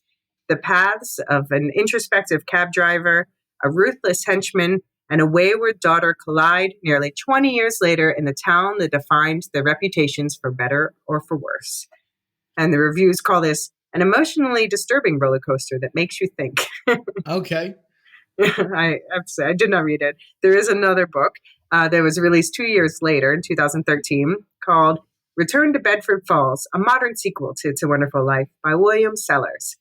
This blurb says, "Remember Christmas Eve, 1945? The warrant for the arrest of George Bailey is torn up. Violet Bick decides to stay in town, and Bedford Falls is saved from the clutches of the evil Henry Potter. Or is it? Let's revisit Bedford Falls to find out how things are going today. Return to Bedford Falls recounts the key events in the movie and then takes us forward in time, bringing readers up to date, describing the events that occurred after that fateful day in December 1945. Constantine Cavaldi, our storyteller, has a hankering to discover what happened to the Bailey family, the citizens, and the town. Join Mr. Cavaldi as he describes what he learned through several years of research. Your reading efforts will be rewarded with twists and turns, surprises, and joy." But I have to say the reviews are not good for that book. Okay. So yeah, there's been some film attempts too. There's only one film, quote unquote, sequel that's ever been made in 1990, and we're about to talk about it. But to be very clear, this sequel should not be considered canon. It's a product of the copyright opening and will not enhance your understanding and appreciation of the original film. Oh boy, will it not enhance your appreciation of the original? But this was not the last attempt to make a sequel. The most notable attempt was actually announced in 2013. It was going to be called It's a Wonderful Life, the rest of the story. And it was going to star Carolyn Grimes, who is the actress who played Zuzu, the child in the original. But now she would be, back as an older woman, and she would be an angel herself, back to guide George Bailey's grandson, who apparently is just like a little shit. Only now she's going to show him how life would have been better if he weren't born, to scare him into being a better person. What do you think of that premise? Oh, yeah, no, make it. If there's a Kickstarter going for that, I'm definitely going to put some money. I like that idea. Well, the actress, Carolyn Grimes, agrees. She says the new film will retain the feeling of the original, and it simply must be shared. I've probably read close to 20 scripts over the years suggesting a sequel to It's a Wonderful Life, but none of them were any good. The script by Bob Farnsworth and Martha Bolton was wonderful, and I wanted to be involved with this version of the film immediately. Now, if it had been made, the 60-year gap would have been one of the longest sequel gaps in history, but Paramount quickly stepped in and shut that down. Nix that. Nope. So, yeah, to put it in It's a Wonderful Life terms, though, the film that did get made that we're about to talk about, think of it as a warning from Clarence Oddbody that maybe this world is better off if a sequel were never born. Okay. I've been really struggling to think how to talk about this. Well, first we're going to start with what you said when you first watched it. So I've just finished watching Clarence, the 1990 sequel to It's a Wonderful Life. I suppose it's a sequel, focusing on Clarence Oddbody, the angel. I'm really not quite sure what to say about this. It was the most 90s thing I've ever seen. It was really bad. I mean, really, that's 90 minutes of my life I'm never going to get back. And not it was bad in the way that, like, the Hallmark movie was, where it's so bad and kind of funny. This was just bad. It was just naff. It was just awful. Yeah, the things I do for this podcast. Really wonder what hopefully Alicia's going to be a bit more eloquent in talking about this than I am. But I'm just in a state of shock at the moment that film could ever get made. That somebody read that script and went, yeah, let's make that. Let's put people in front of the camera. Good grief, it was bad. So, just to summarize for people what we're talking about before we get into it, as a summary, in this stiltily acted, low res, and let me make this clear, wholly unauthorized, unofficial, made for TV sequel, the angel named Clarence Oddbody has been a shut-in since a bad angeling experience sometime after George Bailey. We don't know what happened, but apparently it caused him to lose his entire personality. And now he's being sent back to Earth to help the family of his new angel friend, Jeremy. He ends up moving in with them, of course, pretending to be human, but their youngest daughter is on to him. And he tells the family's teenage son to man up, causing that kid to decide to skip school and get a job. So Clarence pretends to be a teenage boy, but then he's too awesome at school and makes things even tougher when the kid returns.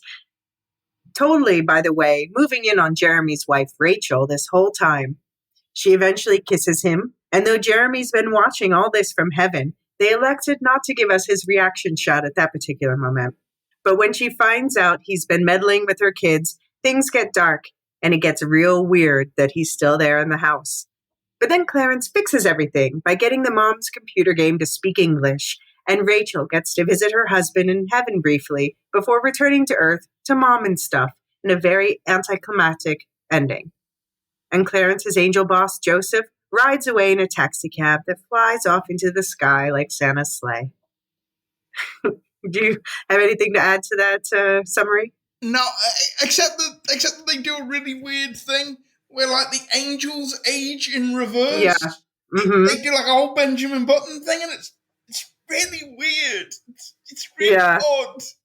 So Joseph's a child, and Joseph's way more involved in this version. It's not just like the tree shaking, but Joseph's like there a lot.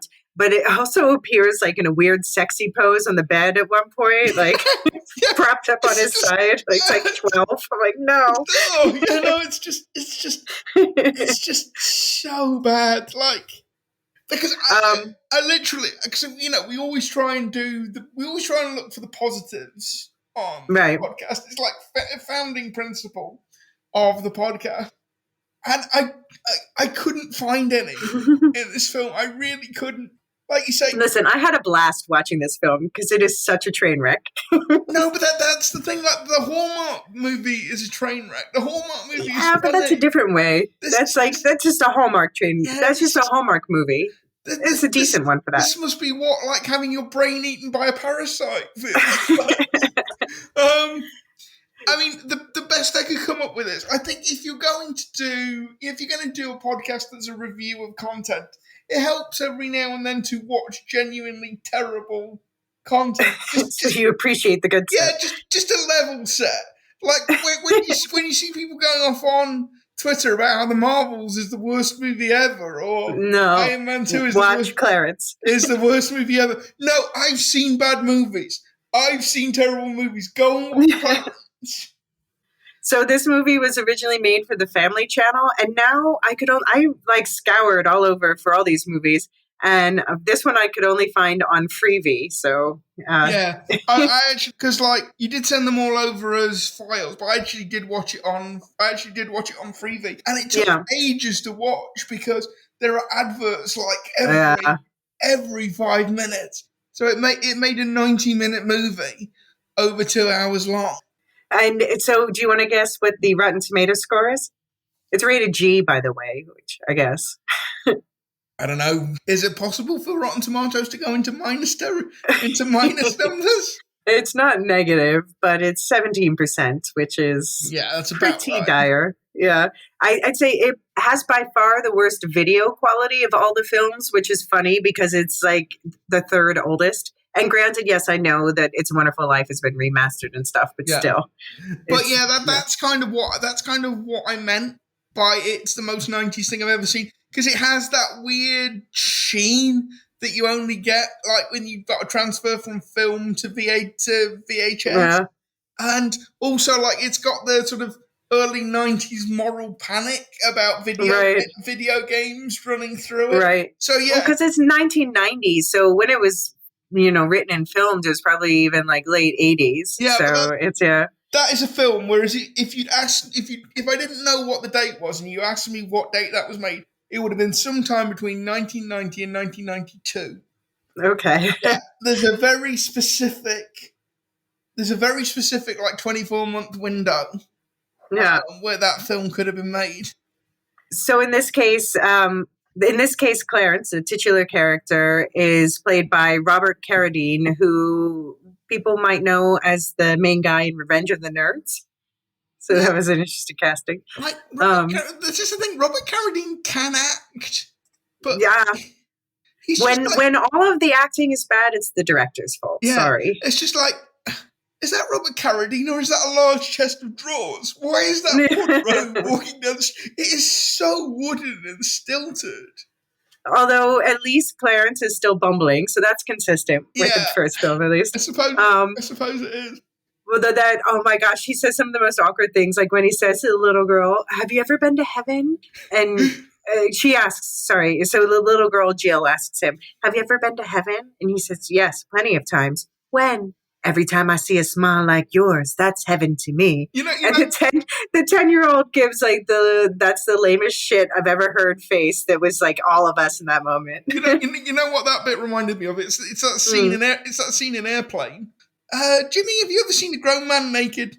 Have you ever seen the inside of a Turkish prison? Do you like films about gladiators? Yeah, it's just like I said in the initial voice note. I cannot, for the life of me, understand how somebody. There must have been a production meeting. Somebody must have greenlit this monstrosity. I was really glad, actually, you did the summary, Elysia, because I watched this we're recording on Thursday, I watched this on Tuesday. I have no memory of the last 25 minutes or so. Well, so this was also the film that I said, I know it's bad, you don't have to watch it if I don't want to, but you're like, nah, I want to watch this. You were like, I have to see this train wreck happen. Yeah, but like I said, I thought it was going to be so bad it's funny territory, but It was for me. You thought it was, I just thought it was awful and turgid. Yeah. My Letterboxd review was 1.5 stars. It's so ugly. I love it. In the movie It's a Wonderful Life versus a Story, Clarence is definitely more involved, but he's way more involved here. Like in It's a Wonderful Life, Clarence dragged George back from the brink. In this version, Clarence drove Rachel to the brink first and then let her not fall over. I genuinely thought, I know what they're going to do here. Clarence is going to give up being an angel. He's going to become mortal again, and they're going to get mad. They're going to play this for romance.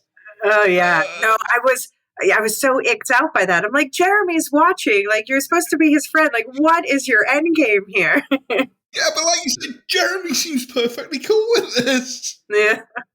And then, I have to call out, I noticed that the actor who plays the banker's henchman, there's always a banker's henchman, but we don't talk about them much because they don't often play an important role. But it was played here by Julian Reachings, who's an actor with a very distinctive face who people notice from like DC movies and things like that. Definitely, not doing much here. But they do at least give a Mark Twain reference to tie to the original, but calls him Samuel Clemens, which is his real name. So, okay, point there. And also just point for ridiculousness when the banker with a mullet eats an entire lobster while twirling his mustache during a client meeting. He's just chowing down on a lobster. He's like, "You want some?" It's the biggest lobster I've ever seen. That was like some sort of mutant crayfish. Yeah, I think it was like 2 lobsters joined together. I have to compliment, though, there were two good performances, even though there was a clear lack of direction. There were two good performances in this, and that was the mother, Rachel, played by Kate Trotter, and the little girl, Jill, who's played by Rachel Blanchard, who actually grew up to, she's now like quite famous in her own right. She's from You, Me, Her, and The Summer I Turned Pretty. But those seem like the only two characters who tried in this movie. The only two actors who tried. The cinematography also had some moments. So yeah, it was low res, so sometimes tough to see, but there was some interesting camera work. So I have to give a shout out to Glenn McPherson for that. And also, I have to compliment them. The kids are more present than in the originals. And it continues the football theme. So in the two originals, we have at some point George being forced to dress up in football player clothes. Here we have Clarence, I don't know, doing a weird disappear football game that only gets his charge into more trouble. Yeah. And I just have to finish with one last thing, end on a high note. Unless do you have any more gripes before I end on the high note? No. I don't really want to think anymore about this. Okay. I have to end on a high note with a moment I really appreciated in the realms of it being early 90s is we've got a father-son code off, father-son code off. They do a tippity-tip, yeah, father-son code off. I love that. And they're like, Dad, remember when we used to code off? Yeah. See, it was. I had fun. I had fun with it. Like I say, it's the closest I ever want to come to having my brain eaten by a parasite. On that note, that ends the chapter of talking about the original content around It's Wonderful Life. And we're going to take a quick commercial break. And when we get back, we're going to talk about 3 tributes to It's Wonderful Life that are fun and wildly divergent in their own ways. All right. We're going to continue moving forward chronologically. And so that means that we're going to talk about my least favorite movie, and you get to hate on me for not liking the Muppets. We're going to talk about It's a Very Muppets Christmas movie. It was released in 2002. And we're going to begin. If you'd asked me when that was made, it would be made in 2002 and 2004. Oh, yeah. I think much more so, especially with this. We'll talk about that. But this is what you said when you first watched it. Well, I've just finished watching A Very Muppet Christmas. Really enjoyed it. How can you not enjoy the Muppets? Gonzo, Statler, and Waldorf are 3 of my favorite fictional characters of all time. I got really, really strong early 2000s nostalgia. There are a lot of celebrity cameos in this. It's obviously not the best Muppets Christmas movie.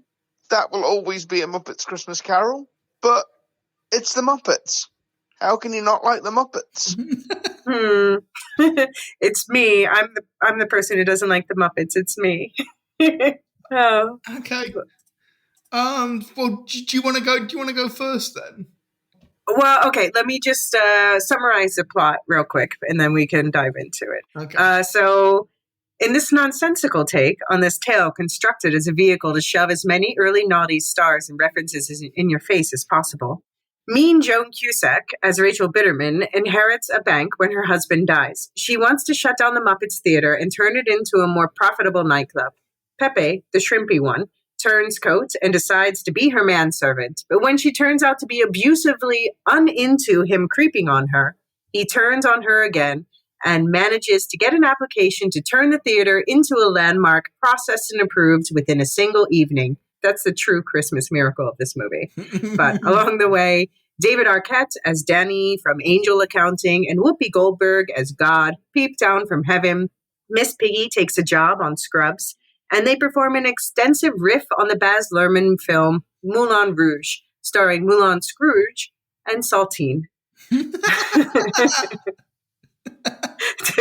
I summarize it well? It's just Saltine. I just love that. I mean, this is a very loosely structured series of gags that are just sort of held together very, very loosely. And the relationship to It's a Wonderful Life is pretty tenuous at best. It's pretty tangential. It's not my favorite leaving aside Muppets Christmas Carol, it's nowhere near as good as Muppets Treasure Island or Muppets in Space. If you say so. It's a very middling outlet by the Muppets. But like I say, it's like I like the Muppets. I like Gonzo. Yeah, I like okay. No, great. I like Statler and Waldorf. Yeah. And yeah, it's like there are so many cameos, and it's like William H. Macy turns up for about 30 seconds. Yeah, I guess he's the Joseph character. Yeah, I guess. Like the entire cast of Scrubs turn up for about 2 minutes. Yeah. So we have so in this version, Kermit is George, and Miss Piggy, I guess she's supposed to be Mary, but she's totally not Mary because she's a crappy partner in this. But Fozzie is definitely, I knew right away. I was like, Kermit's going to be George and Fozzie's going to be Uncle Billy, and that was so. I think it's really funny that there's people online who say that Kermit did 9/11 because in this movie, this movie was released shortly the year after 9/11, but it was, I guess, made before that. So when Kermit has his alternate reality where he's never been born, the Twin Towers are standing. I didn't notice that. And I do have to say they kept the fate for Miss Piggy in the alternate reality quite close to the original, where she's now a piggy cat lady, and I'm like, oh, well, that's relatable. But the cats are like the size of the puppets. I'm like, I'm kind of jealous. I kind of wish that I had cats that were humans. You really? I don't think you've thought that through, Elysia. You don't. No, it would be miserable. Hey, I've lived with very big dogs. It's like the same thing. Okay. But yeah, this version, it's only about the theater. It's not about like the bigger life stuff, and it removes like all the depth from the story. And I know it's for kids, but I honestly, I wasn't into the Muppets as a kid either. Like, humbug, I know. Okay. Well, I mean, people like what they like. They dislike what they dislike. I mean, I think that this is the thing. If you like the Muppets, you'll find this a distracting 90 minutes. Yeah. And if you don't, you won't, because there isn't. If you don't, this is not the one that's going to convince you. Yeah, there isn't much of a plot to it. There isn't much of a. There's not the emotional stakes you get in. Yeah. You get in a Muppets Christmas Carol, because the thing about Muppets Christmas Carol is it follows the Dickens story quite closely. And you've also got it's not snidered out with cameos. And the thing is, Michael Caine absolutely commits to the bit. That's what makes that film work, is that Michael Caine plays it as though he's playing alongside other human actors. It's kind of, if you haven't seen the Muppets Christmas Carol, it's kind of like Bob Hoskins. I think I watched it as a kid. It's kind of like Bob Hoskins' performance in Roger Rabbit. Okay. In that that's a movie I do like. It's played dead straight. It is a funny film, but Hoskins and Caine aren't playing for comedy. They're not winking at the audience. Because there are only two ways to do a Muppet movie well. You either do the Michael Caine bit, where you treat all the other Muppets as if they were human, or you do the Tim Curry bit, where you pretend to be a Muppet. There's really only those two. I didn't know about that, but okay. Yeah, there's really only those two ways of doing it. I don't think it's worth watching this as a movie. It's a series of sketches loosely connected to one another. Some of them hit, some of them don't. I do like how the snowman narrator in the beginning, who threatens to sue when he's kicked off, but he talks about the holiday collective consciousness, so that it sets you up for what you're about to see, where you're going to have like Rizzo the rat with the glowing nose, and you're going to have like the creepy Who's show up, because I guess that's probably around the time that Jim Carrey Grinch movie came out.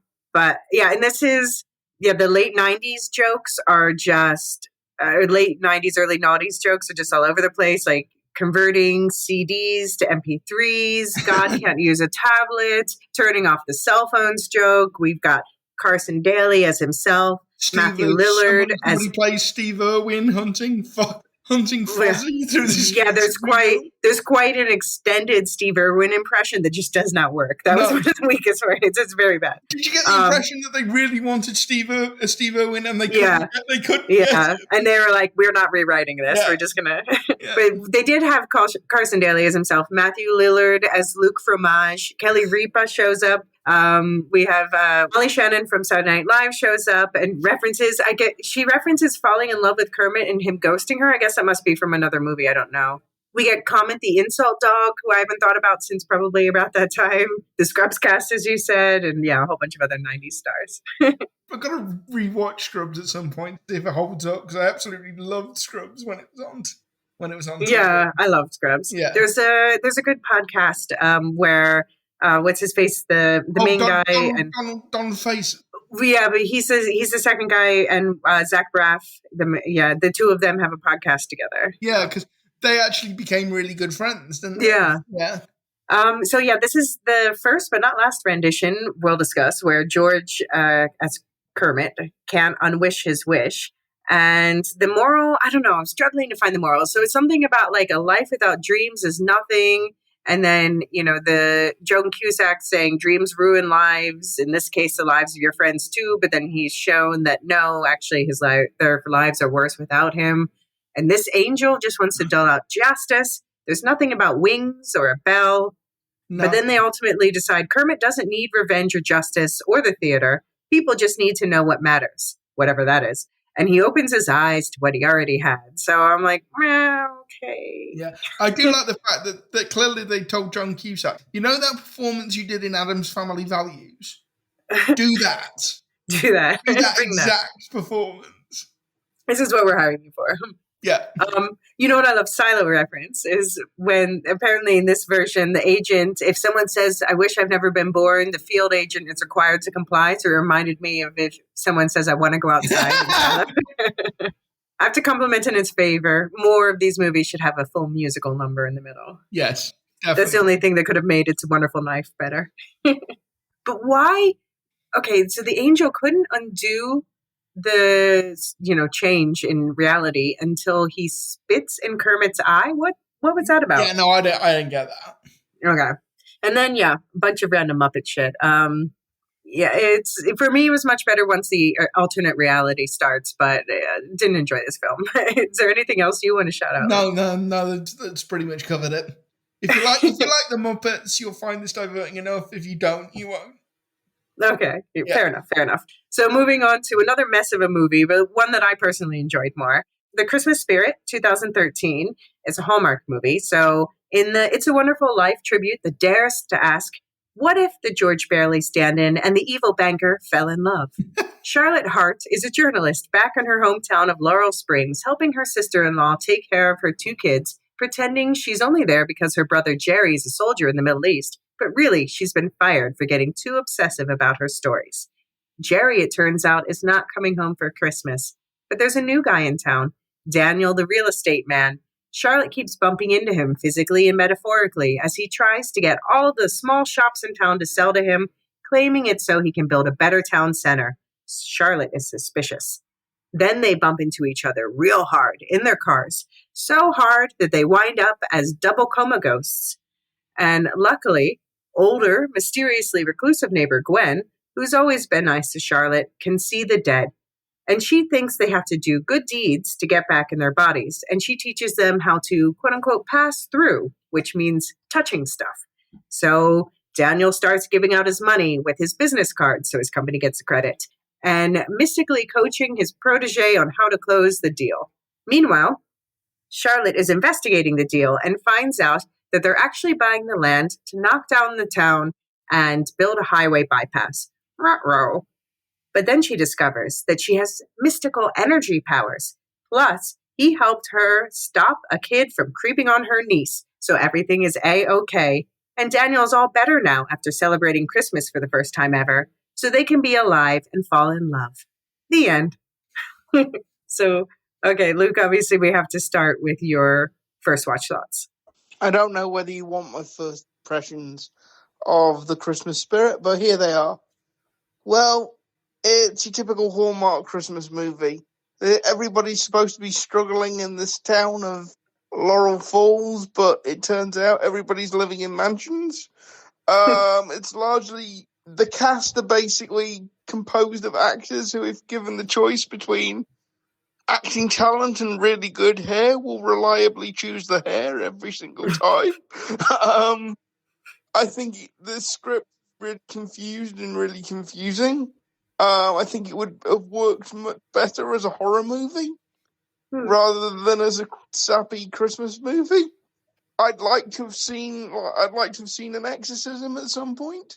It was fun. Is about the best I can say for it. So is that your opinion, is that bad movies can be improved by making them horror movies? No, it's just like the entire town seems perfectly cool with having a couple of ghosts just wandering around. Like she's sending emails to people. Daniel is going around literally handing out money. By the way, does that mean, is he able to like pick up physical money, put it in his? But that's the passing through that Gwen taught them. Yeah. Passing through means you can interact with the physical world. So that's also why she can stop the bully from hitting her nephew. You know? Yeah, but that's one thing. But like Daniel is handling objects. Daniel is handling. Yeah. And like, she even says, like, she's like, put that money away or people will just see it floating down the street. Well, that's what I'm saying. That's why it would work so much better as a horror movie. Like, that scene would have been so much more effective had it been seen from the point of view of the townspeople. I wanted a mob threatening to burn down the coals and ready to burn the witch. The one sentence review of this is, it's a Hallmark film. It's a Hallmark Christmas film. You know what you're going to get. It's done in that Hallmark kind of way, and you either go with it or you don't. Yeah, you either sort of enjoy, you either sort of get on board the ride and enjoy the badness and laugh at it, or you're just gonna, there's just nothing for you. So full confession. If I had known how like off to me, this is probably the furthest away from the source material out of all the ones we're watching. So I might have put Family Man on the list instead if I had known that in advance. Although there are like some obvious allusions here, like Jerry, the soldier brother, instead of Harry. But Family Man, the Nicolas Cage movie, that one tackles more of the same themes. So this one doesn't even have an alternate reality. It's just like coma and not coma. It's not seeing your life without yourself, really. Especially because they're still interacting with the world around them, even when they're force ghosts. Yeah. It's just the two leads have like some weird anti-chemistry. It's not just that they lack, you think? Yeah, it's not just that they lack chemistry. I think it's okay. It's not just that they lack chemistry with each other. It's like they make each other's performance worse. Oh, really? I don't know. I don't see it as bad as you do. Okay. How would you rate it out of 5 stars? 2.5, because it's fun to. It's fun. That's fair. I initially gave it 3 and then lowered it to 2.5. Yeah.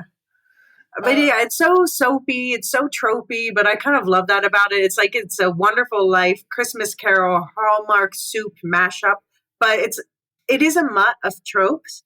But compared to the Muppets, it's more, the references are more timeless. Yeah, and I enjoy it more as its own thing. Like I find it more coherent.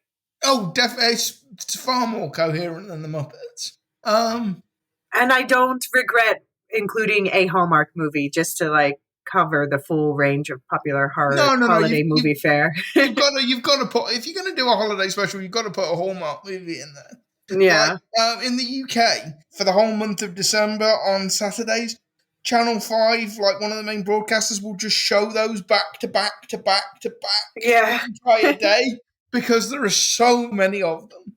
There are just so many of them.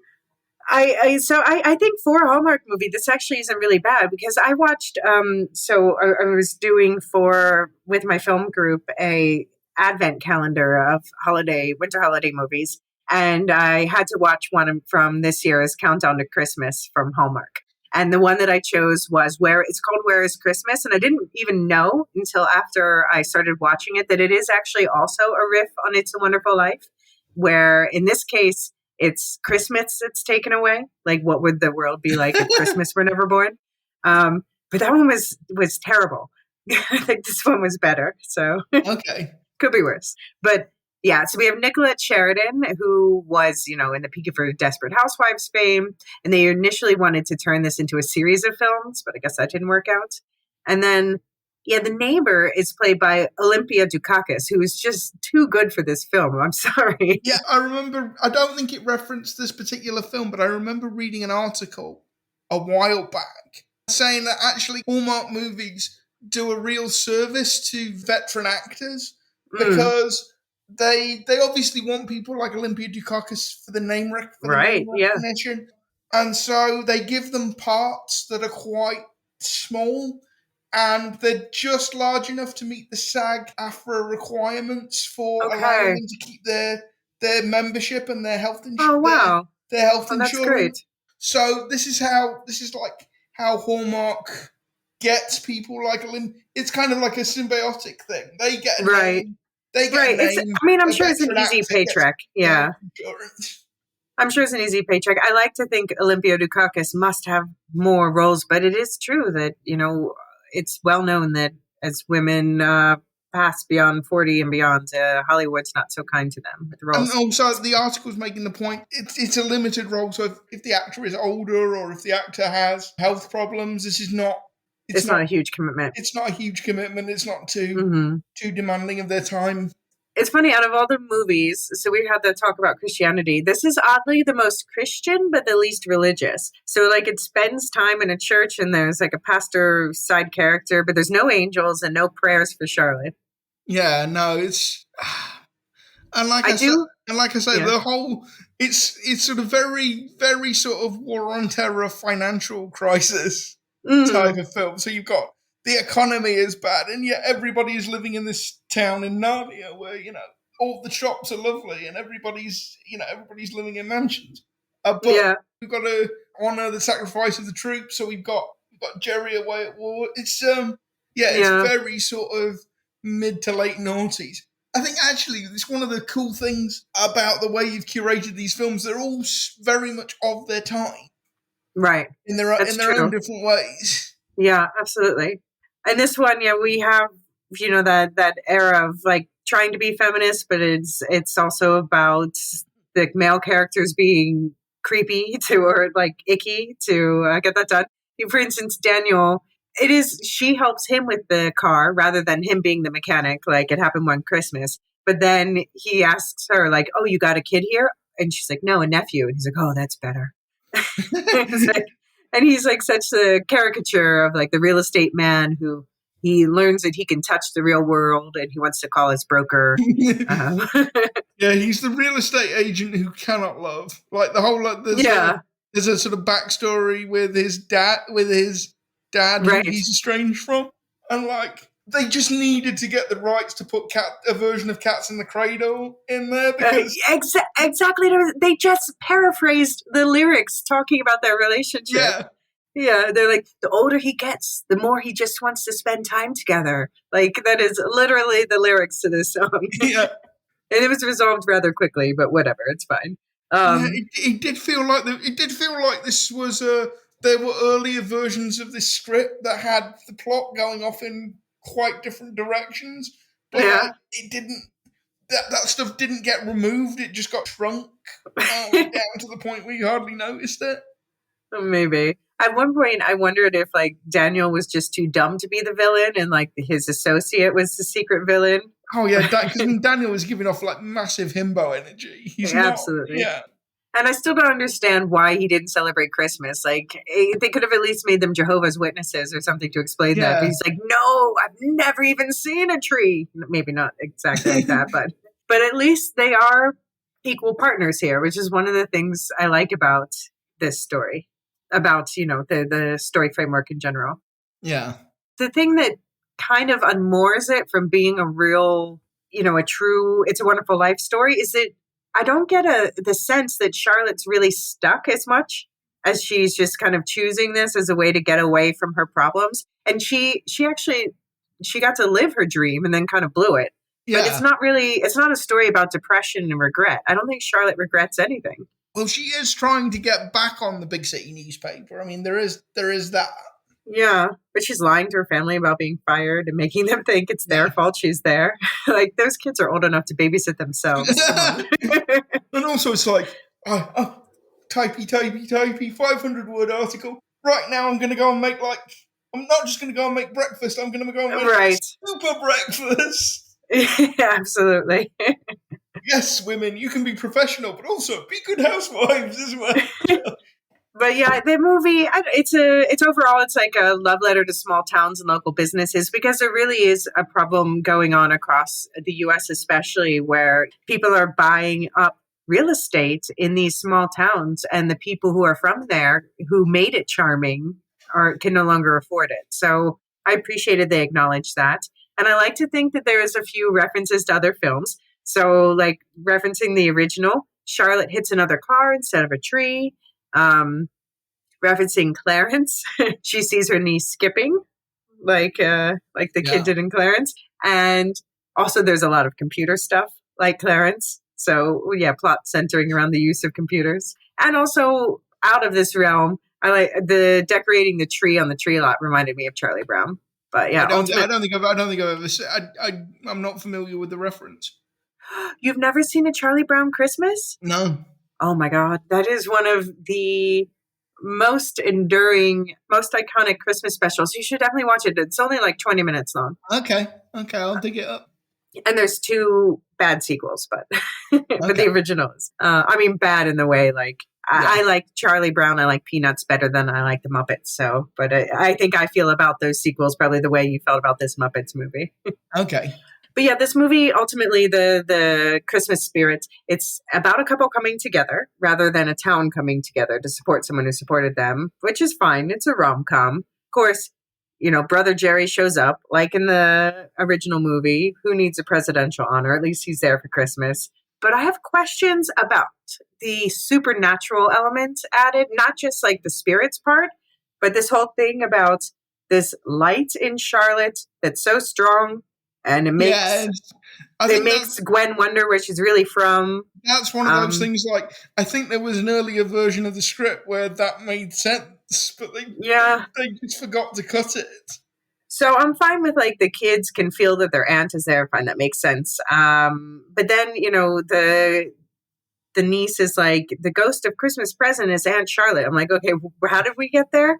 And then we just end with Olympia Dukakis saying, "You've taken power from the spirit world," and we find out that she's charged up the tree, even though it's not plugged in. I'm like, but it would work so much better as a horror movie. But I guess this is about like they wanted to make this a series, so I guess I was supposed to set up a next film. I guess. No. Speaking of horror films, we're going to move on to our last film from this series. And this is where I have to issue the spoiler warning. So if you haven't watched It's a Wonderful Life and you don't want it to be spoiled yet, then just pause right here and come back and listen once you've checked it out. If you don't mind being spoiled, here we go. So the summary of this film is, in this new slasher comedy, directed by Tyler McIntyre and written by Michael Kennedy, the Carruthers family is gearing up to celebrate Christmas in the town of Angel Falls, despite Dad David being overworked by his boss Henry Waters, the real estate mogul, trying to buy up the whole town so he can turn it into Waters Cove. There's one holdout who won't sell, an old man whose house is a registered landmark, so Waters dresses up like the Scream villain cosplaying as an angel and kills him, then shows up at a Christmas party to kill the guy's granddaughter and some other teens who happen to be the children of local business owners. But, working together, Winnie Carruthers and her brother Jimmy kill him and unmask him. A year later, the Carruthers family is doing well, except for Winnie, who just can't get over her best friend being murdered and killing a man. Like, what's wrong with her, right? And then she finds out her boyfriend is cheating on her with her friend. So she does the wish she's never been born thing. And instead of an angel, there's a too far south aurora borealis that answers her wish, sending her to a terrible version of her town where the stoners are now crackheads and the killings have never stopped. Her brother is dead, her aunt's wife is dead, and many more. And her mother just gets drunk and makes out with randos in front of the entire family while her dad works too much for Waters, not himself. So her mom is murdered, and she finds out that it was her dad who killed her. He's now doing all of the person who is now Mayor Waters murdering now. And the only person that Winnie can team up with is the girl they call Weirdo, who's actually called Bernie, an aspiring fashion designer, it turns out. Bernie figures out that the Aurora Borealis is a vengeful spirit, waters and decides they need to kill the killers to get Winnie back to her world. Winnie's aunt believes them for some reason and helps too. And a few deaths later, they pull it off, and Winnie realizes her boyfriend is actually better off with her friend, and she's better off with Bernie. She wakes up, thrilled to be back in her world, until she remembers Bernie, who was feeling suicidal, and she rushes to see her and save her from herself, only to find out that Bernie somehow remembers everything. Yay! The end. So, Luke, these were your initial thoughts. So I've just finished watching It's a Wonderful Life. I really enjoyed the heck out of that. It's a nice palate cleanser to Clarence. Frankly, I wish the killer had turned up in Clarence and off most of the cast of that movie. But anyway, getting back to It's a Wonderful Life. I'm usually not a huge fan of slasher movies, but I thought this one was really well done. I thought it balanced the horror and the comedy of it really well. I thought it was a really good use of all the tropes in It's a Wonderful Life. I thought it was funny. I thought it was weirdly sweet as well, which you normally don't get in slasher movies. I thought it was a really sweet ending. Yeah, I really, really, really enjoyed that. You still feel the same? Yeah, no, I really did enjoy it, and like I say, I wasn't expecting to. As well, because this is just not my genre. It's not generally my jam. So yeah, I was really pleasantly surprised. Yeah, I found the premise was surprisingly similar to the Spirit of Christmas. Yeah, I think the Spirit of Christmas could have been done as a horror movie. Yeah, where you got like the real estate mogul taking over the town. I have to say, I came to this movie for Joel McHale as the dad and Justin Long as the villain, but I stayed for Jane Widdop as Winnie Carruthers. They were really excellent in this. Yeah, they were really, really good. Because like that kind of part, the last female survivor in the trope of such film, it's so easy to get that wrong. And I think they played that role intelligently. They played it with heart. They played it comedy. Yeah, I just thought it was a really good performance. Also, William B. Davis, Cancer Man from the X-Files. Yeah, I mean the cast was overall really good. I thought it was interesting. Apparently, this role, Winnie Carruthers, was written for Jane Widdop, who I know them from Yellow Jackets. You don't watch Yellow Jackets, so I guess. No, I don't.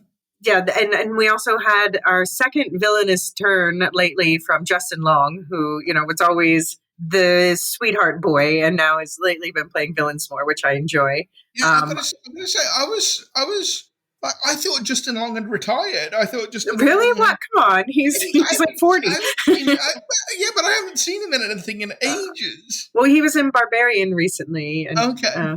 But I loved the saying, the motto of Water's Core was "I'm the best, so fuck the rest."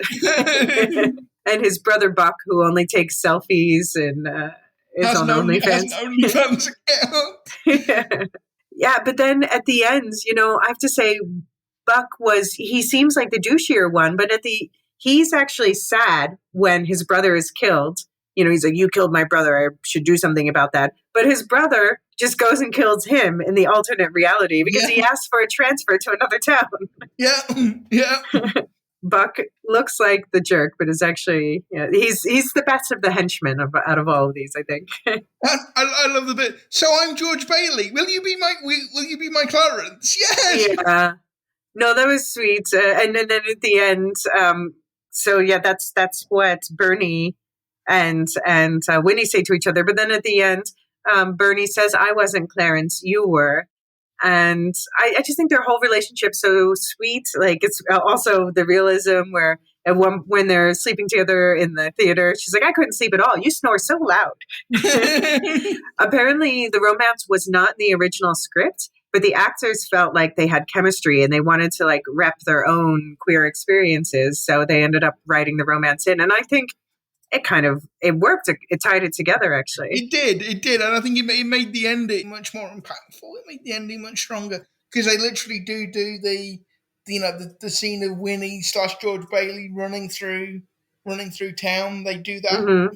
Yeah, and it's absolutely believable that Winnie would do that for to find Bernie. Yeah. There's also a really before the reality switch. There's a really funny setup where they buy Winnie like athletic gear, but they buy her brother a truck. Right. Yeah. They buy her workout clothes, which is not. It's like a pink tracksuit, just very, as you would say in British, naff. Yeah, but it's monogram. But it's monogram. Very 90s, even though this is a 2023 film. But yeah, I have to say, Jimmy and the aunts are the only people in the family who don't suck. Like, her parents suck, and I didn't care if they came back. Like, they could have died and stayed dead for all I cared. Especially when Winnie's looking so rough a year after her best friend's death, and she kills a guy, and her family's in like hard ignore mode. Although I got mad at Bernie, too, when she, in the main reality, claimed to be protecting Winnie by lying to her about where her boyfriend is. But just for the record, like, if my partner's ever cheating on me, just tell me. If you want to be my friend, just tell me. Yeah, but I mean, in fairness, they're like teenagers. Yeah. Yeah, it's the kind of stupid thing you do when you're a teenager. But yeah, and also I thought this sort of stuck by the rule. I think there's an informal rule with horror films of this sort of genre. You want to do it in a tight 90 minutes. You know, it moved along at like a real clip. So you didn't have time to mull over the ridiculousness of the situation or like, right. Yeah, I think you're going to do that kind of film well. You have to do it with some pace. You don't want to give the audience time to sort of pick holes. Right. True. In the world building or the plot. So, yeah. But it's also interesting, the audience knows who the killer is the whole time. Although, there's that twist that it's Dad, although I figured that out a little bit before they revealed it. Yeah. But I actually thought that Bernie was going to be one of the murderers for a while because at one point I thought that it looked like one of the angel killers had boobs, but maybe that was just the folding of the fabric or a stunt person, who knows.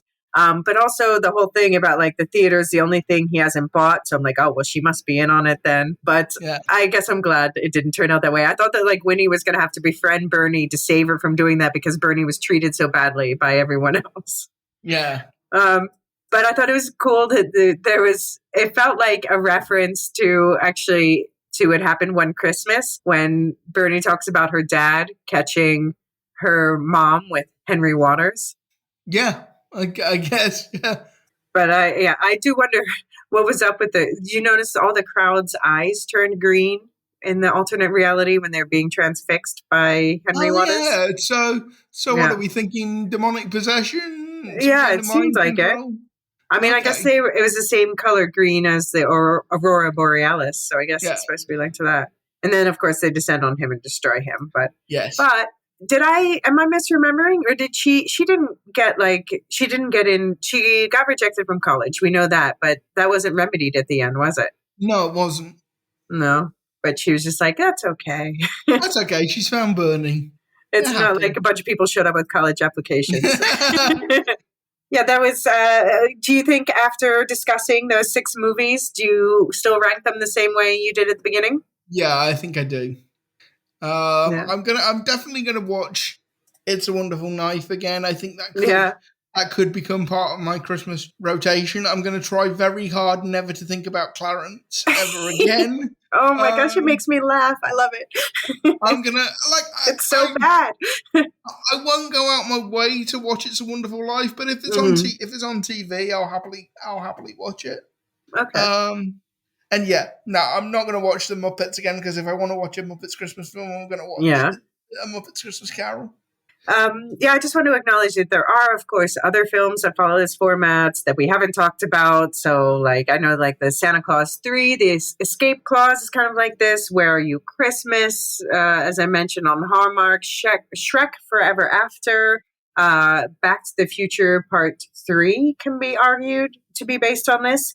And then, of course, I already mentioned The Family Man, the Nicolas Cage movie from 2000. And I just want to credit Necessary Range 3261 from Reddit. Said, The Family Man is my favorite It's a Wonderful Life type movie because you wind up rooting for the life that could have been. So instead of this is how awful things would be without you, it's more of an example of there being so many different versions of what success looks like in life. Is success being rich and having anything you want as soon as you want it, or is success putting in years of work and sacrifice for a loving, happy family? Yeah, that's a good point. Actually, I like Family Man. It's I like it too. It's not on rotation at Christmas, but again, it's one of those films I will watch if it's on. Yeah, exactly. So that could have been on this list just as easily. Yeah. So before we finish, I just wanted to ask Elysia, what's your favorite non-It's a Wonderful Life Christmas movie? Oh gosh. I have like these soft spots for the short specials from when I was a kid, like the Charlie Brown Christmas and also 'Twas the Night Before Christmas, which is a 70s cartoon special. I don't know. I mean, I guess there's so many racing through my head as I attempt to answer this question. Like I'm thinking about the cheesy favorites like Love Actually and The Holiday. And I do like, a good horror movie like Violent Night, or now this one's It's a Wonderful Knife is being added to the list. You were watching Krampus the day because it was... Yeah, Krampus is okay. I think I like the Dutch version called Sint better, but it's also because the Dutch version is just like jankier and unapologetically B movie. What about you? So I was thinking about this, and it's two films that I can't separate in my head. It's tradition in my house that we watch both of these on Christmas Eve. Okay. Actually, there are three, but I'm not going to get into whether Die Hard is a Christmas movie or not. It's a Christmas movie. It takes place at a Christmas party. So it's as much of a Christmas movie as It's a Wonderful Life. Yeah. So the two I have in mind are National Lampoon's Christmas Vacation. Yeah, fair. Watched it last year. I can quote that film verbatim. Yeah. That's been sort of on hard repeat on Christmas Eve in our house since we were kids. Although watching it last year, because I thought, do I introduce my nieces to this? There's a lot more cussing in that film. Yeah, fair. Yeah, last year my friend and I, who's the same age as I am, we introduced it to two younger friends in their 20s, and they were very skeptical. One of them even dared malign my taste in movies in general, which, but they both really liked it. Where are you going to put a tree? That big Griswold? Bend over and I'll show you. Bend over and I'll show you. What was your other one? The other one, and I know this is not a Christmas movie, so don't at me, but I'm a Brit and we don't do Thanksgiving. Trains, Planes, and Automobiles. Okay. Because I really relate to Neil Page, the Steve Martin character, because I have a long, difficult journey to get home for Christmas, and that film, the last scene in that film where they walk up to Neil Page's house and he introduces Dell to his wife, every single time that makes me cry.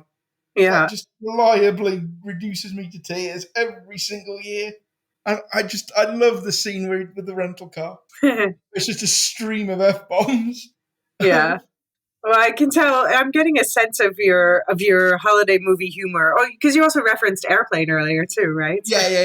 I mean, that's not a holiday film. That's just. I know it's not holiday, but it sort of feels like the same genre as these. Well, yeah, I think I don't know what I'm going to be watching with my family this year. We often end up watching Emmett Otter's Jug Band, which is a Muppets movie, but my mom loves it. Talk about movies that are kind of depressing, but it's also kind of it's about family, it's community coming together to pay back someone who's been good to them. So It's a Wonderful Life twist to it. But I'm doing my 25 advent calendar holiday movies, and I think I'm like on number 18 now. So we'll see. Let's if I can finish it. Okay. Next up is the Greta Gerwig Little Women. Good film. But next up for us in this podcast feed is we're going to be breaking down Beacon 23. And actually, we found out, thank you to Elysia for bringing this to my attention before recording. So it turns out that they're going to release episodes 7 and 8 on the 17th. So yeah, I guess they didn't want to release the final episode on Christmas Eve. Probably a good idea. So Luke and I are going to be recording a breakdown for episodes 6 through 8 in one episode next week. And then that will be up basically as soon as I can get it edited over the holidays. And then in January, we'll be back with the Dune series. So we're going to start with the book and then go through Jodorowsky's Dune, the Lynch movie, the sci-fi series, and talk about Villeneuve's movie and get you ready for Dune Part 2 when that releases March 1st. And after that, the next thing we're going to be tackling is The Three Body Problem on Netflix. And in the meantime, in the book club, we're going through the Silo books. So you've got Shift coming out this month, then Dust and Silo Stories next month, and then the rewatch episodes. And you can, of course, find us on Twitter and Blue Sky to share your thoughts on It's a Wonderful Life or anything else we're covering. You can find me at Elysia CB and Luke. You can find me at LF Midup, both on Twitter and on Blue Sky. And just to say, on my other podcast, It Could Be Said with Will and Simon, we were doing our review of the year episode this week. I think that will be out tomorrow. Cool. Yeah. Me listening. And you can also get in touch with me on the Discord for the Lorehounds, which is our parent network. And you'll find that link in the show notes. And you can also get in touch with us with any feedback or the thoughts or questions you have at woolshiftdustpodcast@gmail.com. And also coming up in the Lorehounds, we're going to have a breakdown of the Doctor Who specials, the 60th anniversary specials, and also a breakdown of the new Zack Snyder film on Netflix, Rebel Moon.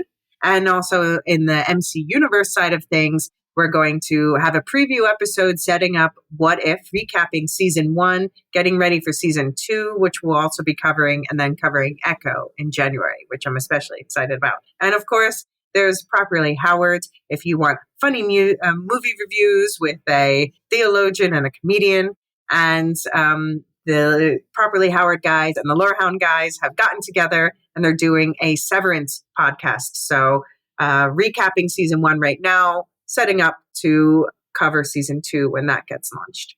And as for us, we'll see you back in this feed very soon to wrap up Beacon 23. And until then, we'll be listening for ringing bells and thinking about why we're grateful that we were born. Merry Christmas. Happy holidays, everybody. Happy holidays.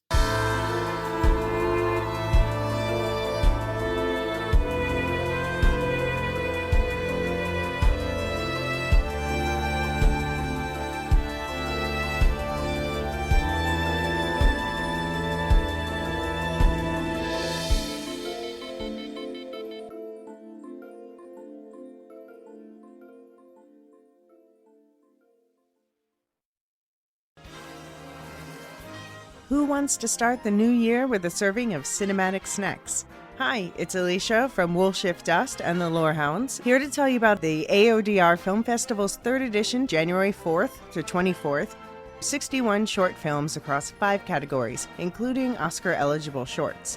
Your votes will determine which films win the Audience Awards, and since the event takes place online, it's accessible anywhere. And with a price point of $4.99, it's also an ideal stocking stuffer for the film lovers in your life. Discover new bite-sized cinema this January. There's something for everyone, from moving documentaries on dying cultures to avant-garde animation to dark comedies, heart-wrenching dramedies, and everything in between and beyond.